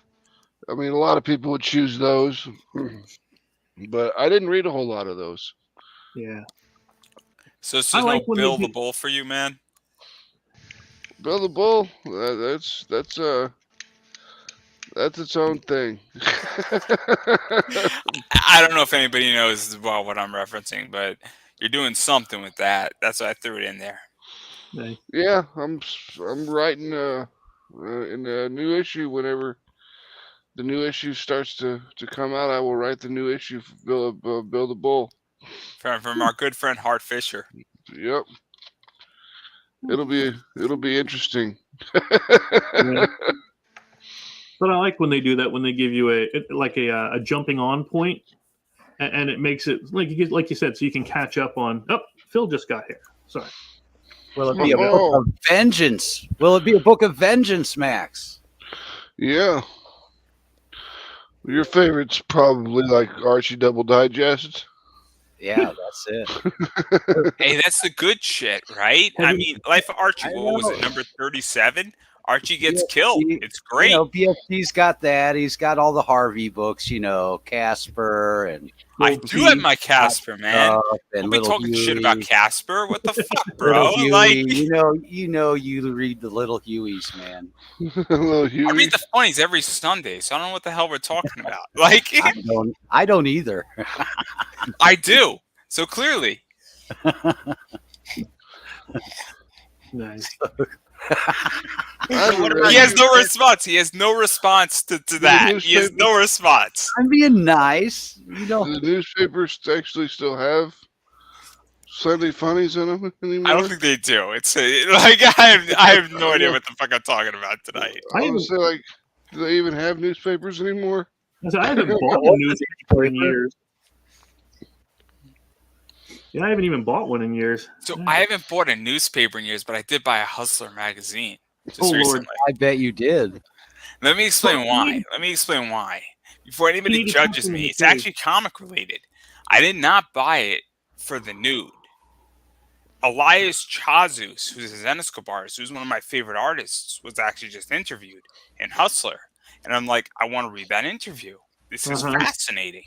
And so it's super cool that a comic artist is actually being interviewed as one of the top pinup artists in the industry. So that's why I bought that magazine. Nice. So you bought it for the article. Yeah, you Yeah.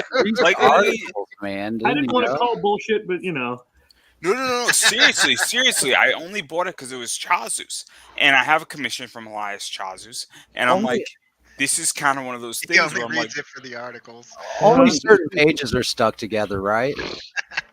do you want me to flip through it right now and you can see for you? that's okay. No.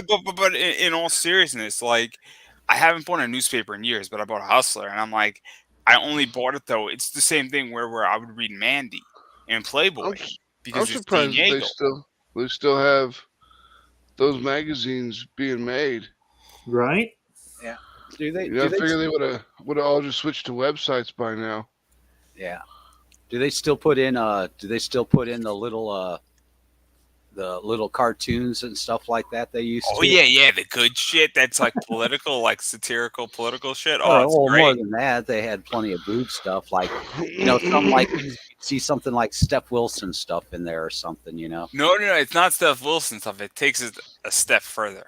Well, no, I'm just saying. What was it? I just watched a. You guys ever watch Comic Tropes? Yeah, I've seen that. I know what you're talking about. was talking about. They were talking about all the old school cartoon artists for stuff like that back in the day. So I've had a conversation with Keith Garvey, and there's all these famous people who have done pinups for Playboy. And so you look at something like David Nakayama and Ebass and Keith Garvey, and I don't even make the argument with some others, whether Courtney Dam Rhodes is a good example, probably Gregbo as well. And I don't want to speak for either one of those because I know Gregbo was just on, he didn't mention it, but a lot of people have taken inspiration from Playboy in pinup style. Because what they used to do with the old pinups and all the old school pinup artists is that's what has inspired bad girl art by definition. I mean, you cannot tell me that Top Cow and Zenescope aren't rooted in 1970s Playboy and the art that was put out there, because it is completely rooted in that. I could literally take 15 covers from Zenescope off the top of my head and pull up a 1970s Playboy, image that they did in a pinup, and boom, it's almost perfect. Heavy Yeah, metal they too, have- man. I don't disagree. In metal, yeah. A lot of artists used references out of Penthouse and stuff like that back in the day. Oh, yeah. Especially in the 90s. Who was the artist? Needed reference material. You just there you go. Open up a page. I mean, look at Dean Yeagle. I mean, Dean Yeagle did Mandy, and Mandy was in Playboy. Mandy is an amazing cartoon, and you have a well done comic that's a sort of ditzy blonde girl that was in Playboy, and when it became in Playboy, it became actually more respected. And Dean Yeagle is a fantastic artist, and like the guy did so much shit. I mean, he was doing all the commercials for, like, what was it, cookie dough cereal? Like, it's not a joke anymore that some of the best people have worked for some of these magazines. I mean, Shel Cookie dough Silverstein cereal. There's a cookie dough cereal. Yep. or Cookie Crisp. Oh, Cookie Crisp. Crisp. I'm sorry. Now, who's the guy? Is there a new cookie cereal that I need to check out?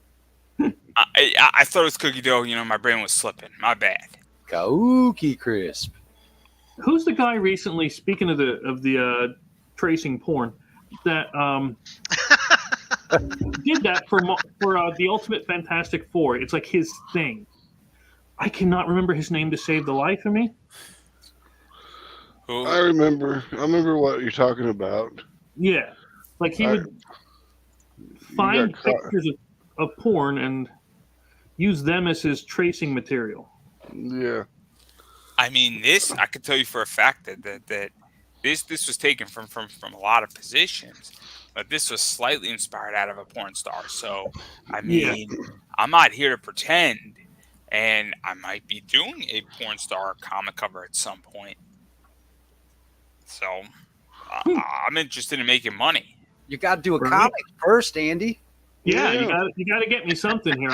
I can't promote it if you don't give it to me. I mean, right now I'm getting a job, and I have a job interview next week. So that's stage one, guys, and Your I'm job taking is it nice awesome. and easy. You've been working on that script you talked about. Yeah, I'm working. Oh, you mean Who Killed Jeffrey Epstein? Yeah, that crazy shit. I have. I've worked on parts of it. Because I'm handing it off to other people telling their side, which is cool too. But I have my own story, and it's gonna be fun, guys. And Phil, I'm gonna let you write something at some point. Oh, cool. Yeah, I was going to ask what you have coming up, Mr. Phil. Oh, what's Mr. What do you- Phil got? What are your plans? Just wrapped up the Cthulhu Invades Wonderland campaign last night. Awesome It fucking did book. well. Man. Awesome fucking book. Yep, they did. They wrapped it up with like 800 and some people and 47,000 on it. So it was pretty successful. So that was cool. Hung out with a bunch of the artists and stuff like that last night for a little bit. Finishing up a poster for a UK convention for my buddy Rich Parada. Getting 5 pages wrapped up for Kaiju Mania, which should be, I think they're going to set the launch. It's going to be the first part of May. Okay. Kaiju Mania. Yeah, That one book I gotta sounds get. dope as fuck. That I got to get on my list. I want to see the chicken one. See the size of that chicken? I'll be honest. The chicken one. Saw a little bit of it. I'm more into the Cyclops one just because of got to stick with my people. I mean, that Cthulhu book, if you missed that, you're moronic.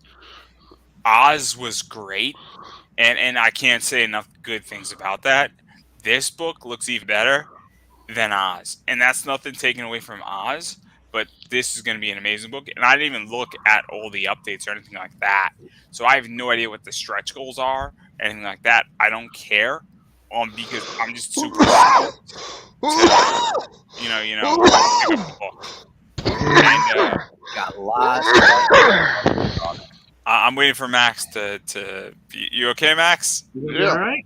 So you haven't grown accustomed to that yet, Andy? Oh no, I was just politely waiting for him to finish. You know, when he doesn't cough like that, that's when we got to check on him, man. Make sure he's still there at all. It's like when I disappear for 5 weeks, right?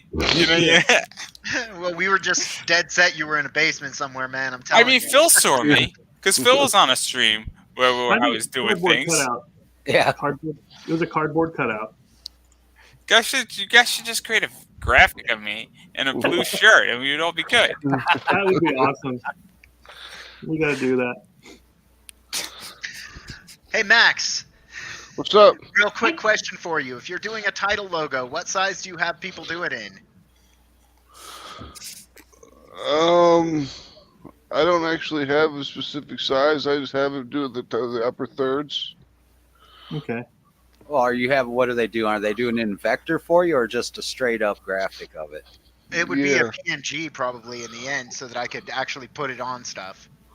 Well, no, what I'm saying though is it depends. Yeah, we'll have to talk about that because you'd hit me up. But If you get a vector, you can make it vector, however that big means you to want. resize it to whatever size you want and stuff. But the other one, you just basically, if you don't do it that way, you just have somebody, well, like me, and we just make it a high resolution and a large size, And shrink and it then down. you can just shrink it down into various different sizes that you need it in, and it'll still come out good. Because Phil, right? Correct me if I'm wrong. The bigger you make it, you could always make it smaller. It's when you make it smaller. You can scale up, but you can't scale up, but you can scale down. Yeah. Because when you scale up, that image it's not got enough pixels in it, right? Enough dots. Mhm. So when you scale up, the computer's got to guesstimate all those little dots that would be there with whatever's closest to where they're putting that dot, Yeah. So you can get If that someone- kind of fuzzy image and pixelated and stuff. But Yep. going larger to smaller is not a problem. It's kind of like if you go 11 by 17 on a comic page, you could always scale down. Yeah. To, But anybody know. doing a comic out there, man, I ran across this so many times. Standard, 11 by 17, at least 300 DPI, Yeah. and a TIFF file. And no changing it up after you've already had it a JPEG or something. That does not work. It has to be a TIFF file. And there's a few exceptions, right? Like certain printers might want something different, but if you know you're going to print with them, No, you they'll would all make take those. TIFF, but they do take some other things. TIFF has been the standard. It's the Oh, best. I didn't mean about TIFF. I meant about color. You're not getting any compression on it. Yeah. No, I didn't You're not mean gonna about deal with TIFF. any artifacts. So I didn't mean about TIFF. I meant like Kablam uses something different than Mixum uses. Well, yeah, let's put it this way: up until you get it ready for pre-press, whoever's putting it together for pre-press, everything should be left at 11 by 17 and a TIFF file, and then it should not get touched and changed to anything like that except by the person putting it together for your pre-press. Yep. And you were You talking still about haven't updated your microphone, Phil? Do what? You still haven't got a new microphone? No, I was out and about, man. He was moving, guys. I You actually can't got beat him my up for boom that stand shit. and the mic set up, but I still got to run the cord and get the mixer out. But almost there, man. Why am I popping the peas or something? I'm guessing. Yeah. I don't mind. I don't know what the Okay, fuck everybody's yeah. talking about, man. Yeah. You're But popping speaking of peas things hard. that are fuzzy when they get larger, I don't have Pete's contact info at all. I just realized that I don't have him in the list to be able to send people. I don't think I have Pete's contact information either, so that's a problem. That is weird. I mean, I thought for sure I would have had his. 'Cause he was See, on it. aren't you glad, Chris, I introduced you to all these people? Sure. Oh, it Gotta have definitely Pete made somewhere. this a lot more interesting because I like having more expert opinions on especially on the comic side. Like I can talk to you about the games all day long, but yeah, definitely on the comic side, I like having and people to bounce off of and joke around with is always fun. Makes these more interesting. Oh, speaking of, before I forget, Mr. Max, we were talking before about the game stuff, right? Yeah. I talked to my manufacturer again. They're over there in China, and they said the educated guesstimate was accurate for about 5 figures, 32 millimeters, which is about an inch, a little over an inch high. It would be 10,000 for the mold. So So the mold can do 5 figures. it can do 5 at a time, yep, but it can print 10,000, 100,000 figures out of that one mold. Yeah, yeah. So as long as you build a campaign that understands that. Now, honestly, I would start it off with standees, little cardboard rectangles that look like. I would start it with that and make the minis a $20,000-$30,000 stretch goal. Yep. Yeah, that's the way. I'm brutal honesty. That's the way I would go with it. Yeah, that sounds like a good one. Sounds like a good thing to do. Yeah. Nate's been quiet. Did we lose? Is he napping? Gage? Yeah. No, I'm not napping. I'm smoking. No. Max coughing made me want a cigarette. Right. Yeah, cigarettes, sure. Oh man, see, I don't have that vice. I got a drinking vice, which is a problem, but that's neither here nor there. You just switch Nope, it up. cigarettes are my only vice. I don't drink. I don't smoke anything else but cigarettes. So Except I, those I got a leftover drinking cigarettes. problem. I got no problem, and I'm not drinking enough. So there we go.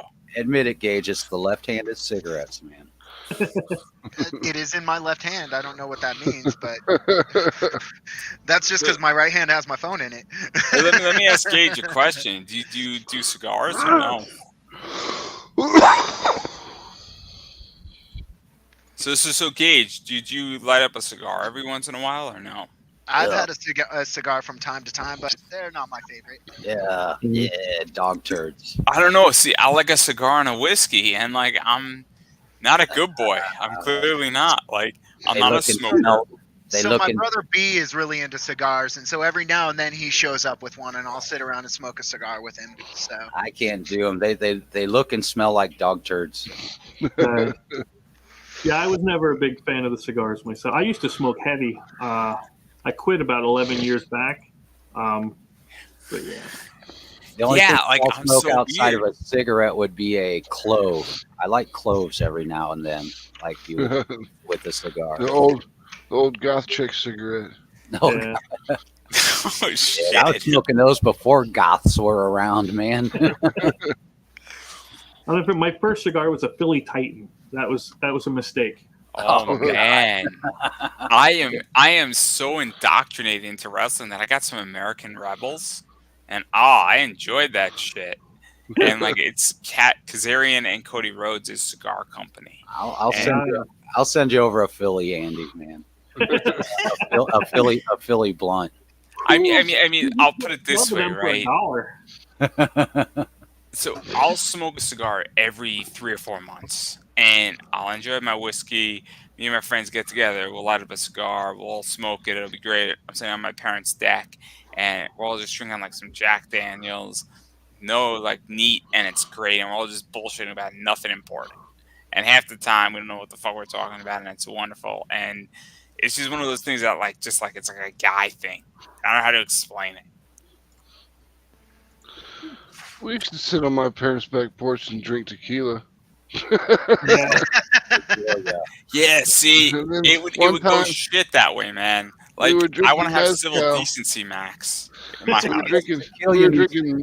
We were drinking mezcal once, and my buddy had it in a cup, and a fucking locust fell out of the sky into the cup and fell into the mezcal, and died. Oh shit, Just bro. instantly died. And where I'm like, should we be drinking this stuff, man? I'd call it tequila. Yeah. So It come we with- can't it have should come with tequila. like it should come with a notepad on it, so you can write out all your apology letters. in the morning. Let me tell a story about drinking why I can't have tequila with my friends. So I'm having a barbecue, and apparently everybody else can handle their liquor. I got a friend who's becoming a doctor. He has tequila. He has a little too much. He pukes all over my parents' carpet. Only one to do it. Now everybody else, and I got a friend who does not handle his liquor well, didn't fucking puke. This guy pukes all over my parents' carpet at like 3 a.m. And then I have another friend who's drunk out of his mind. I'm like, motherfucking shit. Like, he knocks on my mom's door, like pounding upstairs in like my house. I'm like, motherfucking, we're all like maybe like 22. So it's like the summer in between college and my senior year. And then like the carpet was ruined. And that's why we can't have tequila anymore because of that friend. So we can have every other alcohol, but tequila is banned. And my mom was like, Andrew, never again. Just never again. Everything else is fine. I'm like, motherfucking shit. Like, and you just see my friend. My friend just looks at me. He's like, what the fuck's the matter with you? And like, I'm like, oh. And like, you ever like, but I didn't go like, oh, like this. I went like hard, like, oh, like this. And I'm fucking like high as a kite. I'm like, God fucking damn it, we're fucked. Like, so that's why we can't have tequila anymore. So We could have everything else. Everything else is fine. We have things that are higher than tequila. My mom was like, tequila, banned. I could have tequila, Andrew. You can't. Your friends can't. So that's the end of that discussion. No, I stopped party drinking after one night when it was January. Now, keep in mind, I live in PA, so January it was freezing. And I decided, yeah, we're totally going swimming. So we jumped into the pool, broke the ice, and that'll wake you up pretty quick. Yeah, sober you up. Yeah. We were talking before about covers, and this is something I brought this one up because I wanted to ask everybody about this. Okay. Now this, I'm not sure if you can really see the picture on it. Looks pretty cool, right? A nice painted Viking or whatever's going on here. Okay. Yep. And I really liked it because it was one of the few RPGs that are compatible with Pathfinder. Most of them are all just 5e, which kind of, it's like pisses me off, but I get it. But this one is actually compatible with Pathfinder. And then I'm looking like, oh yeah, the art looks pretty cool. And then I get down to this. And I'm like, this does not match what you're advertising. Are you more or less likely to back something that does something like this, where the cover thing is phenomenal, then you get in and it's not what you were expecting? I basically feel like it should be whatever your cover A is, should have the same cover, should have the same artist on the cover as what's in the interior pages. Now, as far as variants, that's a whole different story. Oh yeah, but that's not what I was talking about. Not the variants. Variants I get. Right. Yeah, it should be. I feel, and I've heard it from a lot of people too, that they feel that the A cover should be the same artist that's on the inside of the book. That's policy at Atrocity Press. See, I'm slightly different, where I think that so I follow the Zenescope rule, where sometimes the cover A is done by the interior artist, but usually the cover A is sort of what the book represents. Mm-hmm. And that's how I view it, where I don't think it has to be the interior artist per se, unless there's a good reason why. Oh, and every once in a while, inconsistent. Oh, I'm sorry, what'd you say? Because it feels inconsistent when you do that. So and when people see the cover, they want to see that same art on the inside of the book. That's what draws them into the book first thing. I so think, it's kind of like almost like false advertising in a way. I agree, as long as it represents the book. So I don't have a problem with if Anthony Spade did cover A, but he didn't do the interiors, but it represents the book and what you're going to get. That doesn't bother me as long as it represents the book. Go ahead. Sorry.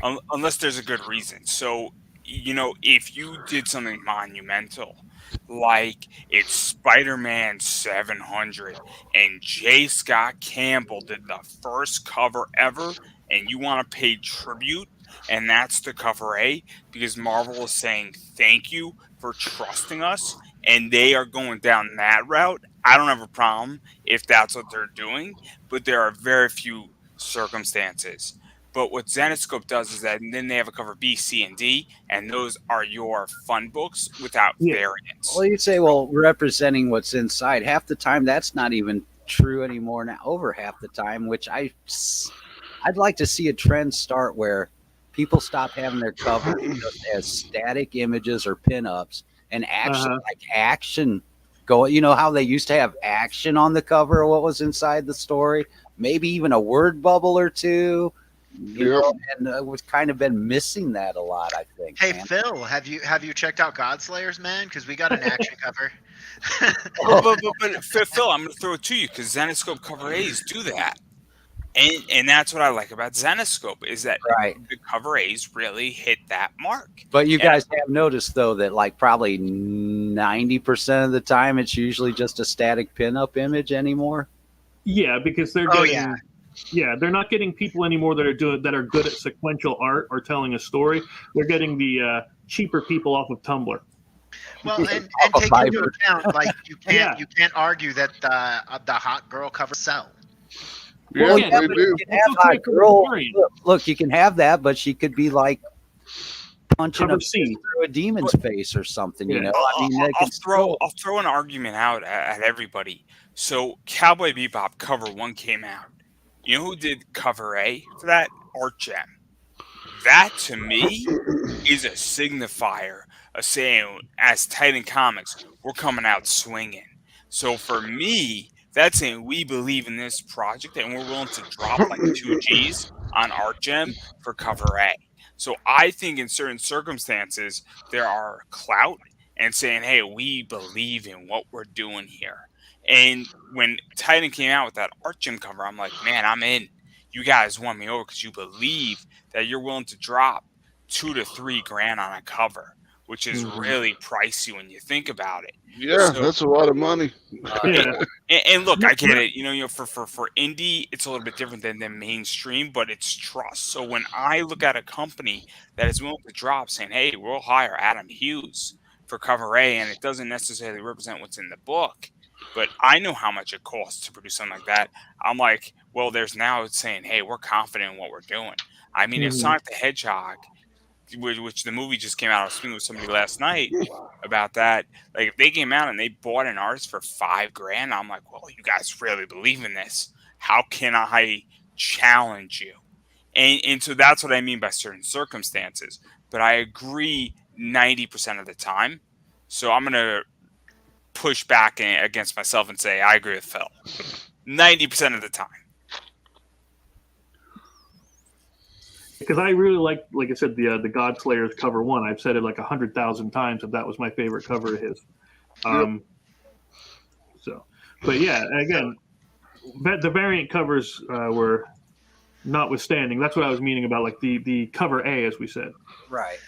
Yeah, so I love all of the Godslayers covers, but I'm a little Of course. biased. But the fourth one, the one that looks like that 80s action movie style, like an 80s action movie poster, I'm gonna get that one made into a poster. I love Nice. that one. So Let me pull that one back up for you, just so we can see in general. But go ahead, please. that was it. I'm gonna make a poster of that and put it up. Yeah, there we go. Share this tab. How to? I hate that it goes to updates after you fund. That's a thing on the Kickstarter. Yeah. But yeah, this one was my favorite, just because Now, who did Yeah, that so- cover? So Mario A. Barraza, the artist who did the book, did It's that a cover. joke, Gage. It's a joke. And then I actually designed the layout for that cover. Like, I have my own personal drawing of that. I should show you sometime. It's ridiculous. You Yo, have can you scroll up? Can you scroll up a little bit? I'll tell you when to stop. you got all the stick figures in the right positions, No, right? scroll up a little bit more. Now, scroll up a little bit more. Now, who did that cover? Because that person should be on my show. You probably know. That's Greg Bow. yeah. I don't know if anybody knows the joke, but I just had Greg Bow on. That's why I made the Yeah. joke. Yeah, I was gonna say I thought you had him on, man. That I wouldn't have made the statement if I didn't know the joke was going to hit. So I knew. So Yeah. in Definitely the fact, action pose in that one. Gage's cover was in the background during the entire interview. Nice. It was. But yeah, like we were saying, the cover A has the interior artist cover, and again, and like you were saying, even if it is the interior artist, I've seen so many, like you were saying earlier, where it has almost nothing to do with the story. There's no action. There's no like the cover is supposed to make you pick it up and want to look at it. Well, if it's just a standard, here's Spider-Man standing or swinging again. That's not really going to pull me in. Tell me why I want to look at this. This one says these guys are about to wreck some stuff. There's some bad guys all around surrounding, and this is the one that, again, that's the one that pulled me into it. Don't get me wrong, I like the rest, but that's the one I like. Of course, you also got me addicted now to this sketch cover idea. Speaking William of, where, got me on that one. where is Pete? I sent him the invite. I guess he's busy. He's been pretty Could be busy working. lately. Yeah. Dang it, Pete. Where's Hey, his Zelda only- tonight, man? His only work is to be sexy for us. That's all. He's out Did with he some girl. going out with his friend there? That's Yeah, that's what I was doing. Oh, all right. Yeah. Because otherwise, he'd already be typing in, "Where's the link? Where's the link?" Yeah, exactly. I send it to him. I send it to him. All right. So I got Yeah, a question for everybody. What was that? Go ahead. I got a legit question. So would you rather fight a big duck who could be broken up into 20 smaller ducks, or 20 smaller ducks who could be brought into one gigantic duck? These are the questions of the day. Aren't those the same dog? I mean, it's just how you want. No, it's not the same dog, because you have 20 ducks that, if they're fused together, could be one gigantic duck. Oh, Or you could duck. have one gigantic duck that can be broken up into 20 smaller ducks, but you still have only one. These are the questions. No, I know. Somebody asked a better question. I just wanted to ask that question. I'll take the one that can jump and do a whole bunch of bigger ducks, because that'll start me off as smaller ducks, which I can beat. If I've learned anything from watching a fucking Power Rangers show, they always start out small, and then they get big, and then you get big, and then you whoop his ass. So I have a question. Okay, What Max. am I fighting I this think we're going duck to table right there, everybody. We're going to table the whole thing. We have now heard the wise Max speak. All I can picture at this point is Peter Griffin fighting the chicken.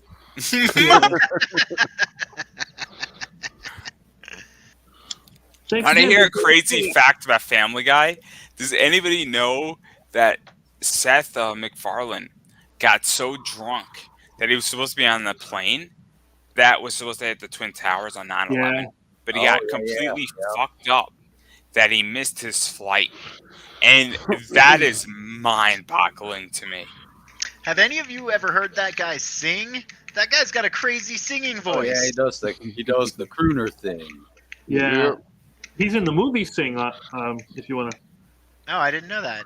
Yeah, there's an DreamWorks or something, an animated movie called Sing, and he's in that one. Oh, doing again the Frank Sinatra style of singing. Yeah, he does the lounge thing, Man, that guy is so talented. On the water. The guy is so talented. My wife is just in love with musicals, and she actually was the one who showed me like a video of that guy singing, and I was like, "Holy cow, that guy's talented!" Did you guys ever see the original pilot for Family Guy before it became Family Guy? Well, I'd say that's pretty interesting. Yeah, I still go back and watch the earlier ones just because I find them funny. Oh yeah. I think. Have you seen the original South Park? Yep. That they made for college. Yeah, the college the project versus Jesus one. Yeah. I love South Park. I'm a huge South Park fan, and the one I love me some South Park. That's the one where they made it out of construction paper, and it was like Yep. the little movie. Really? What's crazy about South Park is that they make almost every single episode in 6 days. 6 days. Yes, we've seen the documentary, man. It's awesome. I mean, I They wish. missed one time though. One time they missed because of a power outage, I think it was, so they couldn't get stuff over in time.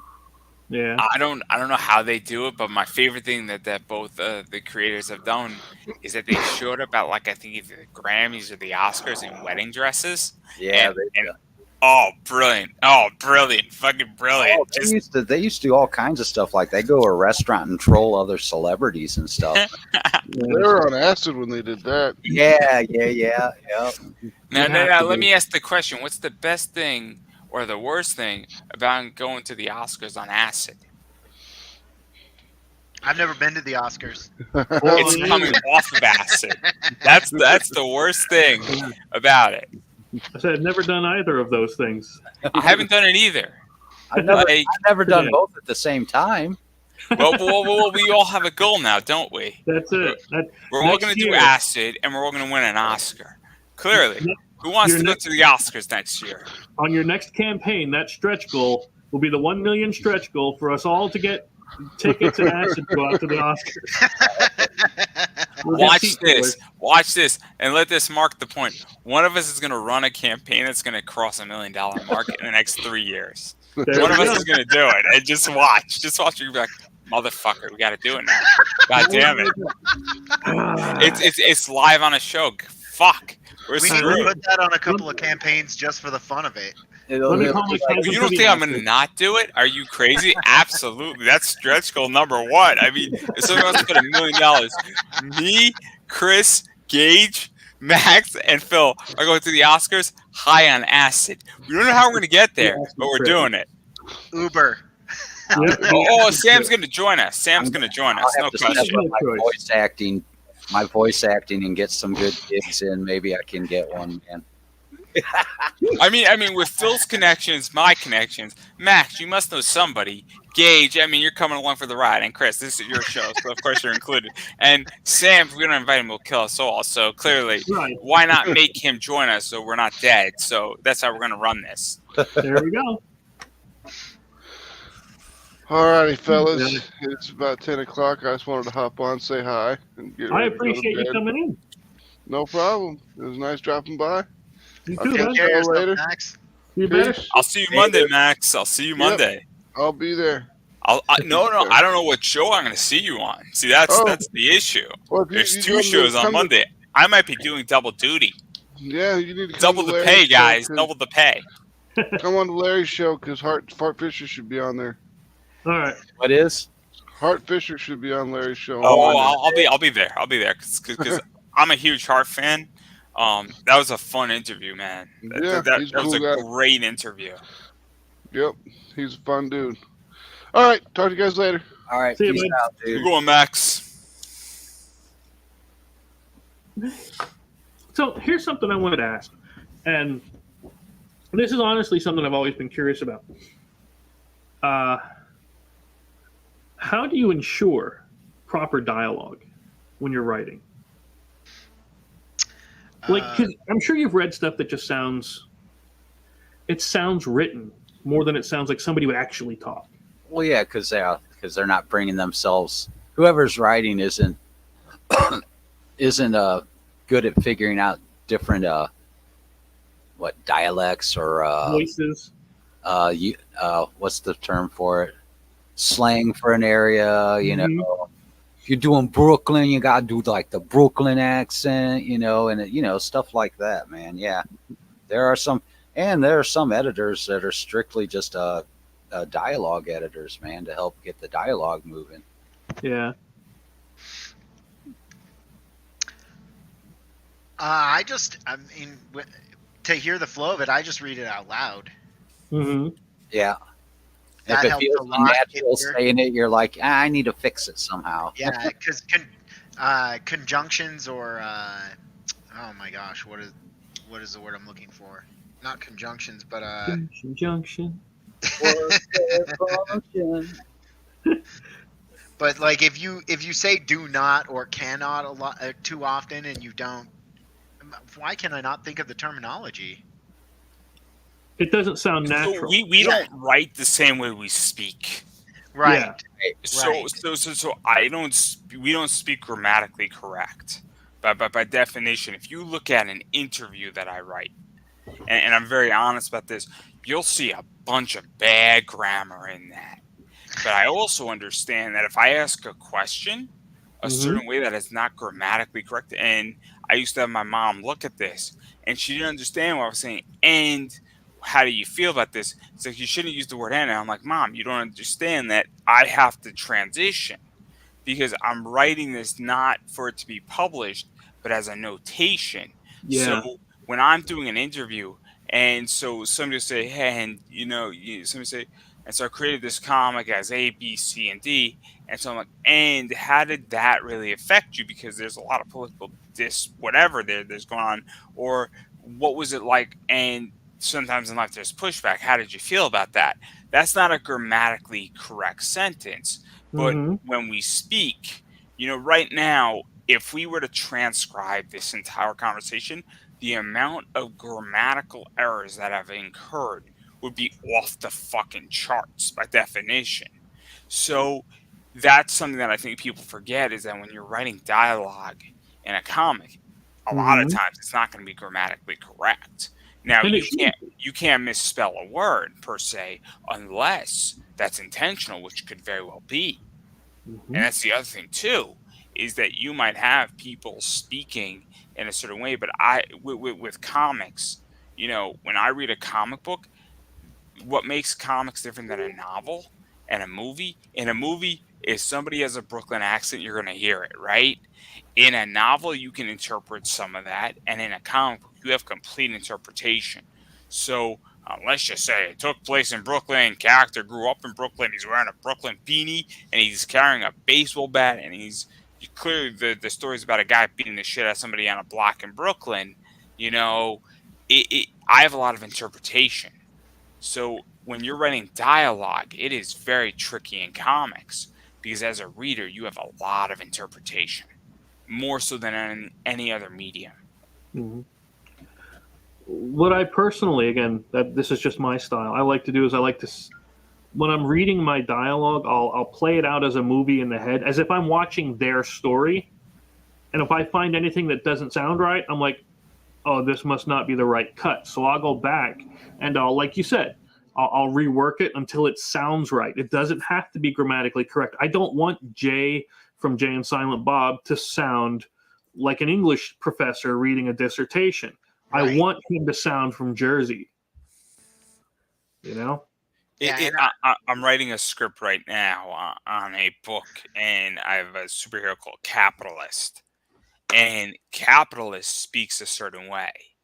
So capitalist is what he sounds like. He's a greedy, capitalistic individual. He's not trying to screw anybody, but he's trying to make money. So Right? he's going to speak in a way that makes sense.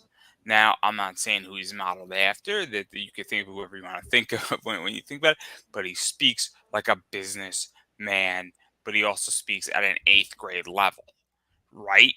So now when I'm writing the dialogue for him, I have to understand there's another character who speaks at a 12th grade level. So Mm-hmm. there's certain word differentiations that you can talk at. I'll drop a name. Bernie Sanders speaks at a college level. And this pertains to dialogue without getting too political, where Bernie Sanders will use a word that describes X, that somebody who's in an 8th grade level will use the same concept, but will dumb down the dialogue by about 5 grades. And that is very important when you're writing dialogue because different people speak differently. Most Americans actually speak at an 8th grade level. wow. I just got a message back from Pete. Said he's at work, but he'll try to get on if we're on when he's off. On when he's off, when he's on, when he's off. Somewhere around there. But even to talk about that, I mean, it's very, very important to understand that there's nothing wrong. I mean, I go back to Right. Big Show and Chris Jericho. Big Show and Chris Jericho in WWE were a tag team, and Chris Jericho kept saying, Big Show, trust me, let's not do any merch, let's not do any of this. And what wound up happening is that Chris Jericho, before he went AEW, was speaking in all these big words that the Mm-hmm. audience didn't understand, and it pissed the audience off. Do you know how much heat he drew from that? But what started to happen is that they started to do main event, bonus Yep. money. Guess what? Next pay per view, bonus money because they're in the main event. You know what happened the 3rd month? Bonus money. They're the hottest tag team. They got no merch. And the second they got merch, 7 months in, their merchandise check wasn't $1,000. It wasn't $2,000. It was like $30,000, and it lasted for 4 or 5 months, and it produced both of them an extra $150,000. But this goes back to dialogue because what started happening is that they started using words that pissed off an audience that built up a fan base. And how that relates to comics is that if you want to make a villain hated, use big Mm-hmm. words. Use big words. Because guess what? Most people are going to have no fucking idea what those words mean, but they're not going to like the character using them, and they might iPhone them. They see it pretentious, but just like, again, Jean-Paul Levesque, the old Blue Blood Triple H versus DX Triple H. You can see the vast difference in the character itself, the way they spoke, the way they held themselves. Vince, he likes little cocks and big cocks. Everybody knows what that word means. If you use a bigger word for dick, it's not everybody's going to get the joke. And that's the whole point, is that when you simplify language, everybody's in with you. A fourth grader understands what a cock is. It's a nice rooster. Yes. But who is this Paul guy, the third, and this aristocrat fella? I don't know who he is. Never heard of him. Does he have a big sledgehammer like Peter Gabriel? No. Like Stunning Steve Austin was fantastic. I don't know where Phil is. I'm so lonely without Phil. Did we lose him? Quiet over there, isn't he? He's muted, I think. No, I didn't mute him. How the heck did he get muted? He muted must have muted himself. Okay, I'm so lonely without Phil. It's just devastating. I mean, at least I'm not as bad as the first time I was on, somebody else's show. Larry's show. I was high as a motherfucking kite. I'm just pretty high, but I'm pretty stable. Yeah. This is the one I wanted to show. Oh, that looks cool as fuck. Yeah, so this one here, again, if you're into, I know, Nate, we were talking about the RPGs before, and I wanted to show you this one before I forget, because again, once we get talking, I'll end up forgetting. It's a bunch of. If we're going to talk about RPGs, I got to talk about this awesome thing called Metal. Gods of Metal. You should get yours today. I don't know who did it, but I don't know. We should talk about the person who did this, because they're spectacular. I've heard he's a douche nozzle, but you know what I mean. It's Gage. Do you know who did Gods of Metal? I don't know if you know who did Gods of Metal. I do. Really, Gage? You should introduce me at some point to Gods of Metal. I'm pretty sure you know who did Gods of Metal, Andrew. Let's see who did Gods of Metal. I'm looking at this. It's Laug Lug Hin Hing.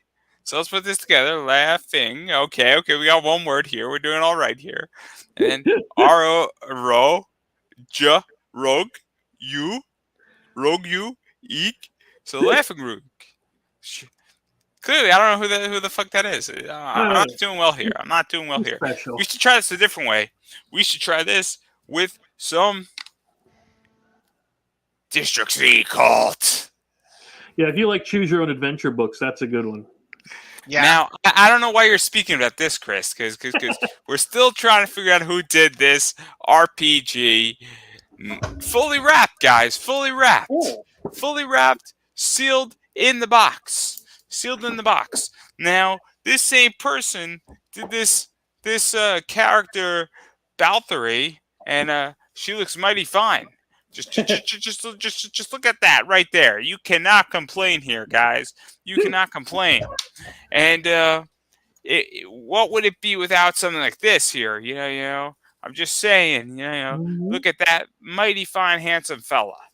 And those guys actually are the demons from the Gods of Metal. Now, this is my question. How do you know so much about this, Chris? And please take me off full screen. I do not like the publicity. I'm trying to keep a low profile and witness protection here. No way. Leave him full screen the whole time. All Andrew, all the time. That's all we need. Instant funding after we have that. I would love to be full screen when I'm running a Kickstarter. When I am not, I am perfectly happy to take a back seat. But yeah, that is the one we... Gosh, we've made quite a few games here. Oh, remind me to tell you, I know we're here for the Slaughterville 3. We got another backer. Why, Chris, are you promoting Slaughterville 3? I don't know who does these games. Still. Well, that Laughing Rogue is the company I started a few years back. So you're telling me you're the person who does these games? Yeah, I know it's a shocker. We'll all come together on that. And we'll process this, but yeah, I made a couple of games here. I have yet to play with my friends. They're actually super excited to play Gods of Metal. I think Gods of Metal is going to be a blast to play because that to me just seems like the most fun now and the most simple. And nothing against the other games, it just seems like the least learning curve. To have a good time. I think I know we do this on Fridays, which is cool. I love doing this. I think one day during the week, I'm going to set the camera up top down, and I'll run through a Gods of Metal game, and we'll show you how to play that. I know we have the how to play video on the channel, but I want to do that again because again, I like it. Because that's one of the things that I want to do is I actually once a month want to do a movie review with somebody who is not necessarily, and not talk about their Kickstarter or their career in wrestling or their career in voice acting, but just talking about a movie. Like I did it last night with my friend Killian McMurphy, who's a wrestler. He's a huge Sonic the Hedgehog fan, and it's a lot of fun. Yeah. And it's nice to have a conversation with somebody about something that is not their career, and we're just geeking out. Yep. Yeah, definitely. That's what I usually like about these things is people sometimes get upset at tangents. And again, I get it. I wanted to help promote everybody and show this off. But I like the tangents because it actually gets into a real conversation. Then it's something that if it's something we're interested in and we want to talk about it, sure, let's do it. What did we should all talk about this amazing movie. Let me get you up there so I can see that. Who did this? This is actually a comic cover by Sun Kuminaki. Really? This is a puzzle. This is a dope ass puzzle. I don't even know if I want to open it up, but No. She did a Terminator cover and it's super cool. Yeah. I mean, I seriously bet on Sun Kuminaki. Like I have her contact page right here. All I'm gonna say is type in Zenescope Polka cosplay covers, and that is all Sun Kuminaki. Nice. Those covers, December Lace actually put up 3 of them on Instagram, and I'm sorry, what were you saying, Phil? Oh, I was just going to say I have to bail for a minute because I have to talk about this poster project real quick, but I'll try and be back if it doesn't take too long. All right. We'll be here, Phil. We're always here for you. All right. I'll catch you guys. We believe in the you that can believe in you. All right. All right. Catch you guys a little bit later, man. See you in a while, bud. Take care, Phil. But yeah, it's all I'm going to say about those Sun Kuminaki polka plays or polka cosplay, or whatever you want to call it, is that those are $50 to $60 covers. Right. And they sell at Zenescope for like $20. Huh. I mean, seriously, I'm making fucking bank off of I buy 2, I sell 1, it pays for both. And she did an amazing Star Wars one last year. Her Easter cover from last year was a $25 book. It's selling for $150 on eBay. In a year. You don't hear about that shit. And that's what's amazing about Sun Kuminaki. Like, I don't think I can afford a Sun Kuminaki cover. If I could afford it, I would pay it. And I mean, I was fortunate enough that I got to interview her. And I was smart enough. I'm technically her first interview ever. Because I realized where's talent. I was Ebass's first interview in 5 years. Like, I'm not pretending what I am and what I'm not. And there's a reason why, because I understand where talent is. I also understand that Zenescope is a good company to actually pull out of. And my business is primarily on eBay with Zenescope. I mean, I'm going to probably have a $20,000 to $30,000 a year on eBay alone this year. And selling comics, which is insane. Yeah. Something I wanted to ask quick while I have you here. This is the art for an upcoming game of mine called Scene of the Crime, where it's a detective choose your own adventure, gather evidence type of story. Now it's film noir style. Do you think I should leave it black and white, or should I go for color? I think with the file, it looks good in kind of black and white. It's got kind of a noir feel to it with that with the file kind of background. Okay. What I was going for was the like a case file. Yeah. Look for the cards. Okay. Yeah, I don't really know in which that I don't feel like I'm qualified to answer. I just didn't know which one would draw you. Like you're saying, like, yeah, this looks pretty neat. That's actually I'm doing a hunting board game next, and then I'm going to do that while I'm working on that one. So, yeah, I just wanted to see what your thoughts were. Because I mean, the whole thing is that with color works in a lot of ways, right? So, Right. but at the same time, if you're trying to hit a niche, Mm-hmm. so like that's the whole thing. So if you're doing a noir, you're trying to do neo noir, like Afro Samurai is neo noir. It Yeah. works because you want to go that way. Or I don't know if you've seen Manglo Box by any chance. I don't know That I if don't know. Gage, have you seen Manglo Box? I haven't. Oh man, Gage, you don't know what the fuck you're doing. But anyway, that's not the point. Gage, let me ask you a question, Gage. Yes. That's anime related. Do you have a Crunchyroll account? I don't. I have a Funimation account. Are you gonna migrate over to Crunchyroll at some point? At some point, yes. Okay, so obviously, Gage, you're smart enough to know that Funimation and Crunchyroll have merged, right? Yes. Really? So yeah, oh yeah. I don't know if you know what happened. So, Sony bought a 95% stake in Funimation for about 100 mil. Then Wow. AT&T owned Crunchyroll. They sold it to Sony for 1.275, I want to say, Mm-hmm. or 1.75, or 1.175, whatever it is. Pretty much a little over $1 billion. They sold it to Funimation or Sony. Uh-huh. And now both those companies are basically merged, and it's become apparent that Funimation is going to become Crunchyroll, and it makes sense because Crunchyroll's a fuck ton bigger than Crunchyroll is. Crunchyroll has bigger brand recognition, Right. which means that Log Horizon Season 3, which was almost exclusive to Funimation, is now on Crunchyroll. It means all these Funimation shows are on Crunchyroll. Now, I love Crunchyroll. I'm a huge Crunchyroll fan. I've had it for the last like 10 years. Okay. But the reason why I bring up Manglo Box is that that's almost a neo noir. And I think that's something that when you're trying to hit a niche with color, Uh-huh. noir, like color is great and color can express a story. But if you have a crime syndicate, almost Godfather like story or Yep. game, it makes sense because color will fuck it up. So I Yeah. don't know about that because in anime they managed to do noir pretty well in color. Like, have you ever seen Idwell? I have not. I So never heard of that one. that's kind of like a crime noir story, like a psychological thriller, and it's in color, and they did a freaking amazing job. They managed to set the mood with just the tone of the show. So I've seen 91 Days. I don't know if you've seen 91 Days. I haven't seen 91 Days. Oh my god.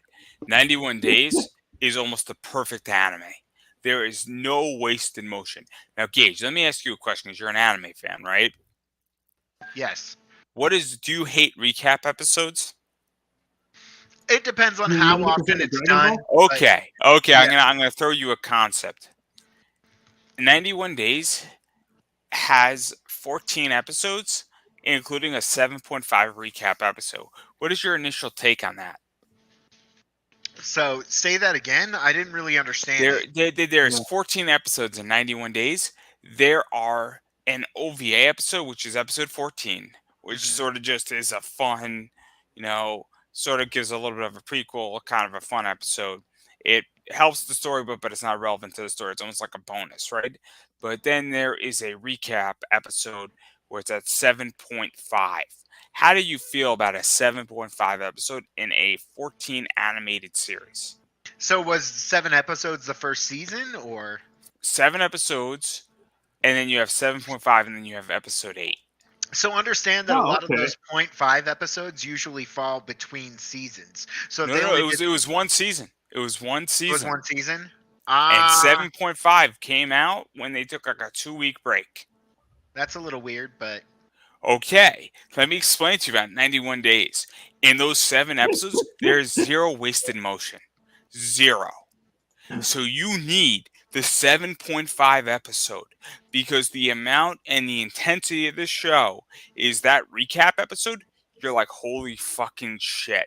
I just watched 7 episodes of an insane anime, and this recap episode actually calmed me the fuck down. The recap episode is a necessity. So like a In breather 91 for- days. You're a Dragon Ball fan, man. You can't have No, any issues with no, recap stuff because they recap This- like the beginning of every single show. Let me explain. When you watch 91 Days, they prove the point that if you have no wasted motion and you're like, oh my fucking god, at 7.5, what type of show am I watching? And you think it's the stupidest thing, in 2 minutes you realize, holy fucking shit, there's a lot of content that just went down. It is the greatest episode in anime history. Undeniably. So- Undeniably. That 7.5 episode is insane. Because you're like, Okay. what type of show am I watching? The reason why Would I you bring call this... that more like a What? breather episode? No. You need it. You need it. Because the 4 episodes that come after that 7.5, you're like, what the fuck? We needed that 7.5 because you cannot have episode 8, 9, 10, 11, and 12 with 5 episodes technically without that 7.5 episode. Because you're like, if you take out that 7.5 episode, you're like, I am watching an insane fucking show that is fucked up to the T. It is an insane show. It is arguably the greatest anime show ever. There is zero wasted motion. It is nearly perfect. Every fucking second is doing something in that show. And how the fuck do you do that? Like, I have no idea how you do that. Like, that is the essential writing level and directing level and animation level. There's not a second that is wasted, and it is insane. I don't know if that's directed why it's needed. How does it explain why it's? Hold on, let me get this thing up here. So Pete, it is needed because you miss so many things. Because when you are throwing so much little wasted motion in a show, you miss so many key components. Because if you have something that essentially is throwing you, I guess the idea is that so much plot, you need a 7.5 to catch you up on every little thing you missed. Because when you have 22 minutes of pure content over 7 episodes, which, if my math is correct, that's 100 and shoot, my math is really shit. 154, I want to say, minutes of plot that you cannot consume as a consumer every single week. And so basically 91 days is about a 91 days is the idea that over 3 months, essentially, a guy who has been wronged, who fled the assassination of his mom, dad, and younger brother, who were involved in the mob, basically disappears for 7 years, comes back, and plans his revenge over 91 days. And so there is every decision he's making to the second is where he's going to get pure revenge on the family that basically killed his family. And he's going down that pathway. So that's why you need a recap episode, because there's so much planning and decisions that in the episode 8, 9, 10, and 11, and 12, everything that he set up in the first 7 episodes placates the end.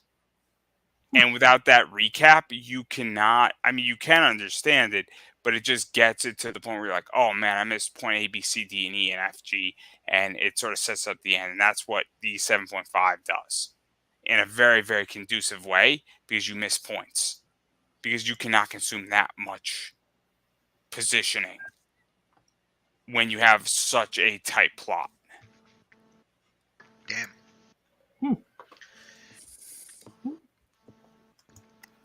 Wonder how much trouble we'd get in if we binge stuff like that. I just literally, I think it was yesterday or the day before, canceled my Crunchyroll account because we just never watched.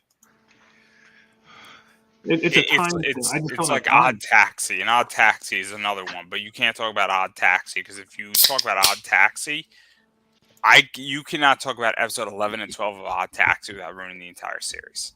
Yeah. My daughter and I have been watching Ranking of the Kings, and the animation's a little strange, but the story's fantastic. So let me Sorry to ask. state a jalapeno. My mouth is on fire.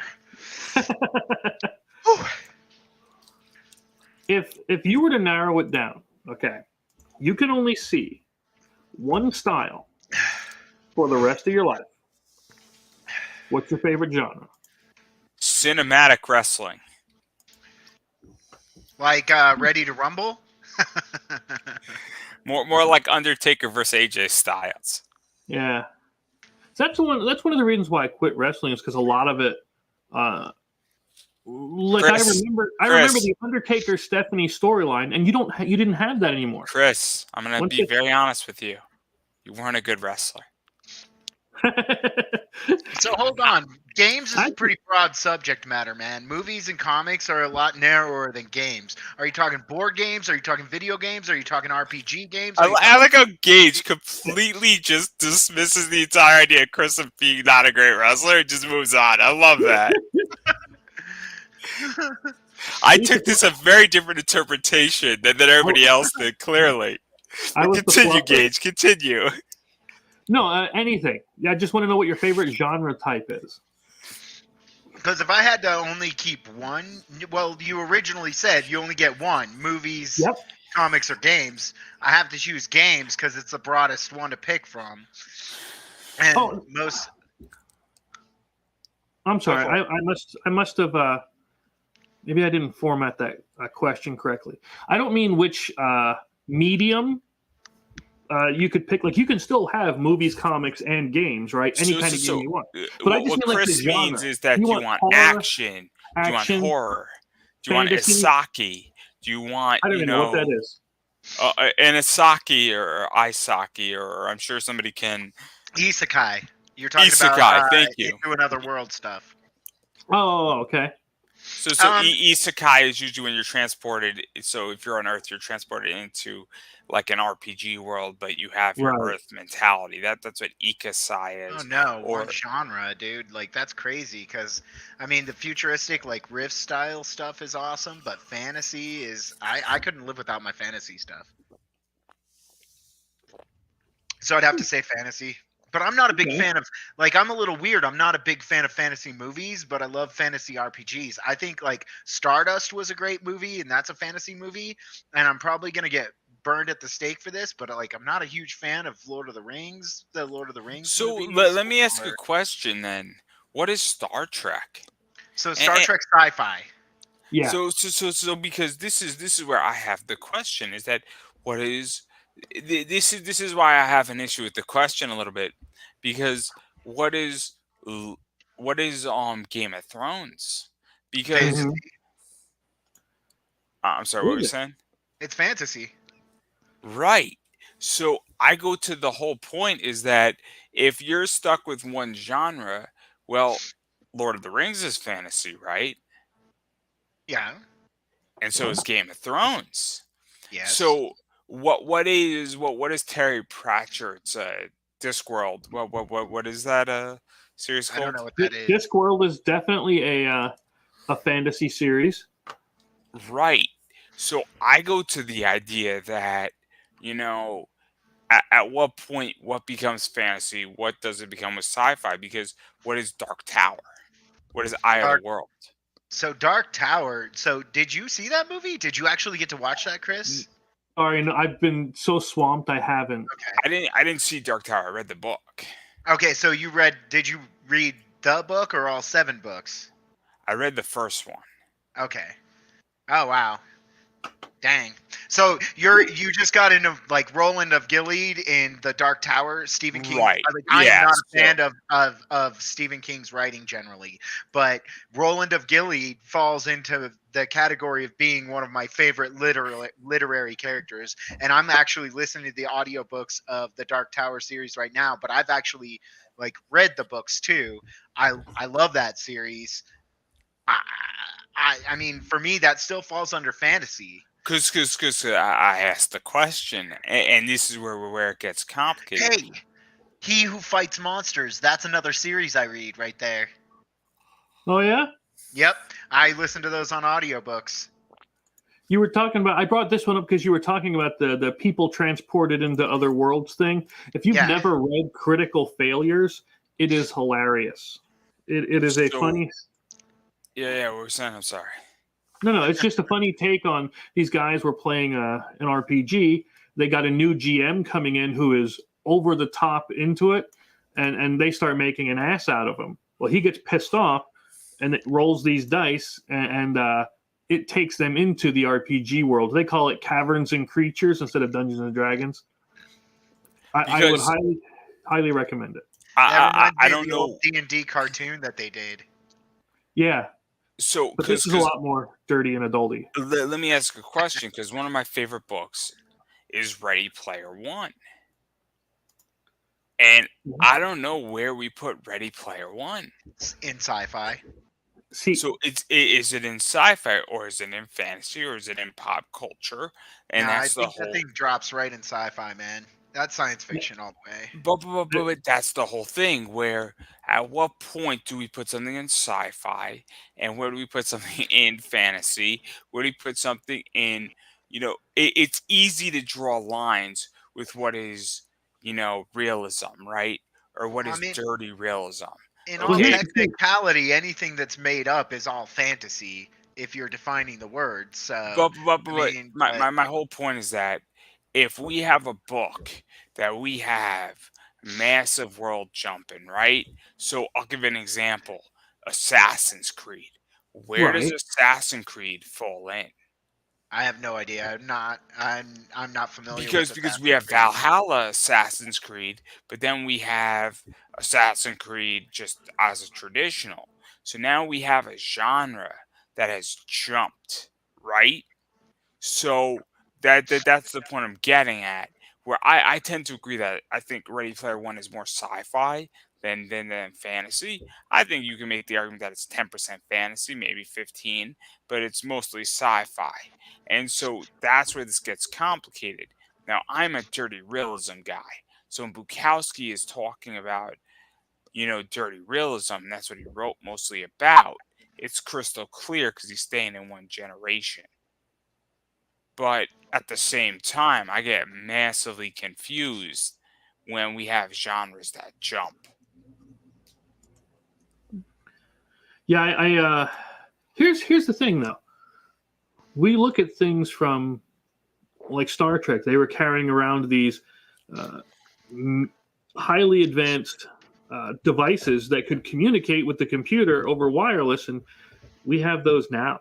When does it stop being sci-fi and start becoming real? Like Ready Player One, I'll be honest, I didn't read it, didn't watch it. When is the metaverse? You didn't read Ready Player One? No. When is the Read metaverse it. going to Read become it. something like that? Read Ready Player One and Ready Player Two. It is arguably one of the greatest. I didn't read Ready Player Two yet, but Ready Player One, I read that book in 4 days because I couldn't put it down. And I was like, man, what a great book. What a great book. And I read Punch Escrow, and I agree where you're going with this. Where do we transition from a position that's literature to a position of reality? And Yeah. when does the genre change, right? Because it's the idea with Star Trek is that they had essentially what is known as a cell phone, right? This is a cell phone, guys, and Right. they were communicating with each other. Phase me up, Scotty, right? And now I can go call my friend, and be like, "Hey, buddy, phase me up, James. Phase me up, John." Right? And I can make that joke. But where does it become? Because now we have to talk about when does a genre change, Mm-hmm. and that's a fascinating question. I do have those once in a while. I mean, I'll be very honest. I mean, it's no secret to me that I don't know if that was Gage laughing at me, but No, I was laughing at Chris's comment. I don't usually have insightful questions, but I try. But I'll give you an example about dirty realism. What Bukowski was speaking about, I mean, we're at the stage in society where we got cam girls. And the idea is that dirty realism, you can make the argument that it's dead. Yeah. And how do I, who is somebody who loves dirty realism, and Raymond Carver and John Fontaine and Bukowski and Hank Moody, who's a fictitious character in Californication, who's based off of a poor man's Bukowski, is the idea that, well, we are now in an in a reality where you got companies like Streamlate, you got many videos, you got, OnlyFans, and you can make the argument that dirty realism is dead because we've crossed a new threshold, and that genre. Because how do I push the idea of how filthy can I get? How dirty can I get in realism that isn't already existing in the real world? I mean, the only thing I can think of is that writing a book called Cam 6, which is showing what happens before, during, and after a cam session of a female cam star. But that's almost like a mockumentary slash documentary of the reality of a cam girl's life. But that's Mm-hmm. not dirty realism. That's just reality. And so you can make the argument at this point when we talk about all this stuff, where does dirty realism end? I don't know if it's alive anymore because Right. porn is 24/7. I could go on Pornhub for free and watch as much porn as I want. So, that's the whole thing, because that's the death of a genre.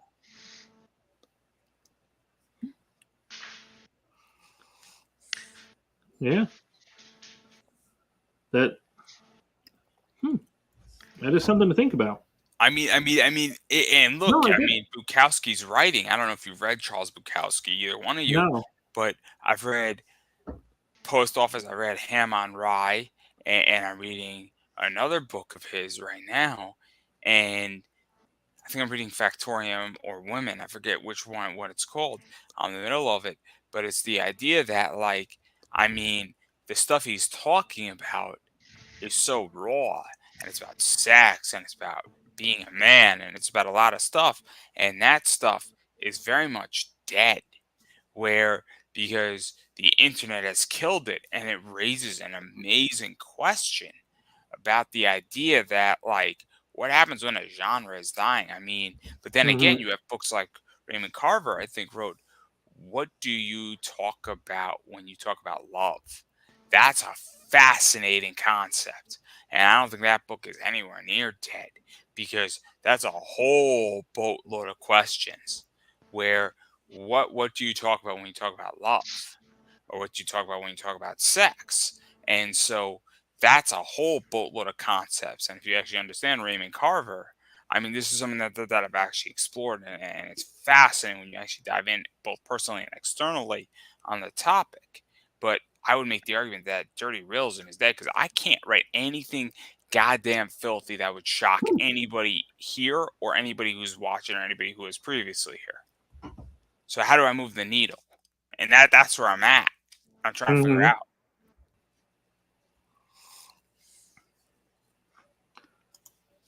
Yeah. That on that particular genre, I don't know enough about it to say much. To be honest with you. And look, I mean, I speak to a bunch of people about this. I'm in a bunch of private groups, and we are in a free speech environment where we exchange ideas, and there's massive discussions, and both literary, and it's a very private group for a reason, because it is truly terrifying to talk about these topics publicly. Mm-hmm. It really is, and this is not an open group by any stretch of the imagination. You have to vet yourself as an individual in these groups. Right. But the reason why I bring this up, and why it's fascinating when you guys bring up fantasy and other things, it's the idea is that, when do genres morph into something else? When do Mm-hmm. genres break into their own thing? Because let's be realistic. There's apocalyptical literature, there's post-apocalyptical genres, and there's been a split out of the apocalyptical genres. And so this is why I'm so interested when we have to choose one. At what point do you also have to choose a subgenre? Yeah. And again, I know it's an older cartoon, but what would you classify Thundar? Thundar the Barbarian, right? What's he? Is it because it's set after destruction of the world? But they're still using technology. So is that more fantasy, or is that still a sci-fi? I mean, you can make the argument even going further. I'll give you Red Sonja. Do you view Red Yeah. Sonja as a strong feminist literature position? Because I can make that argument.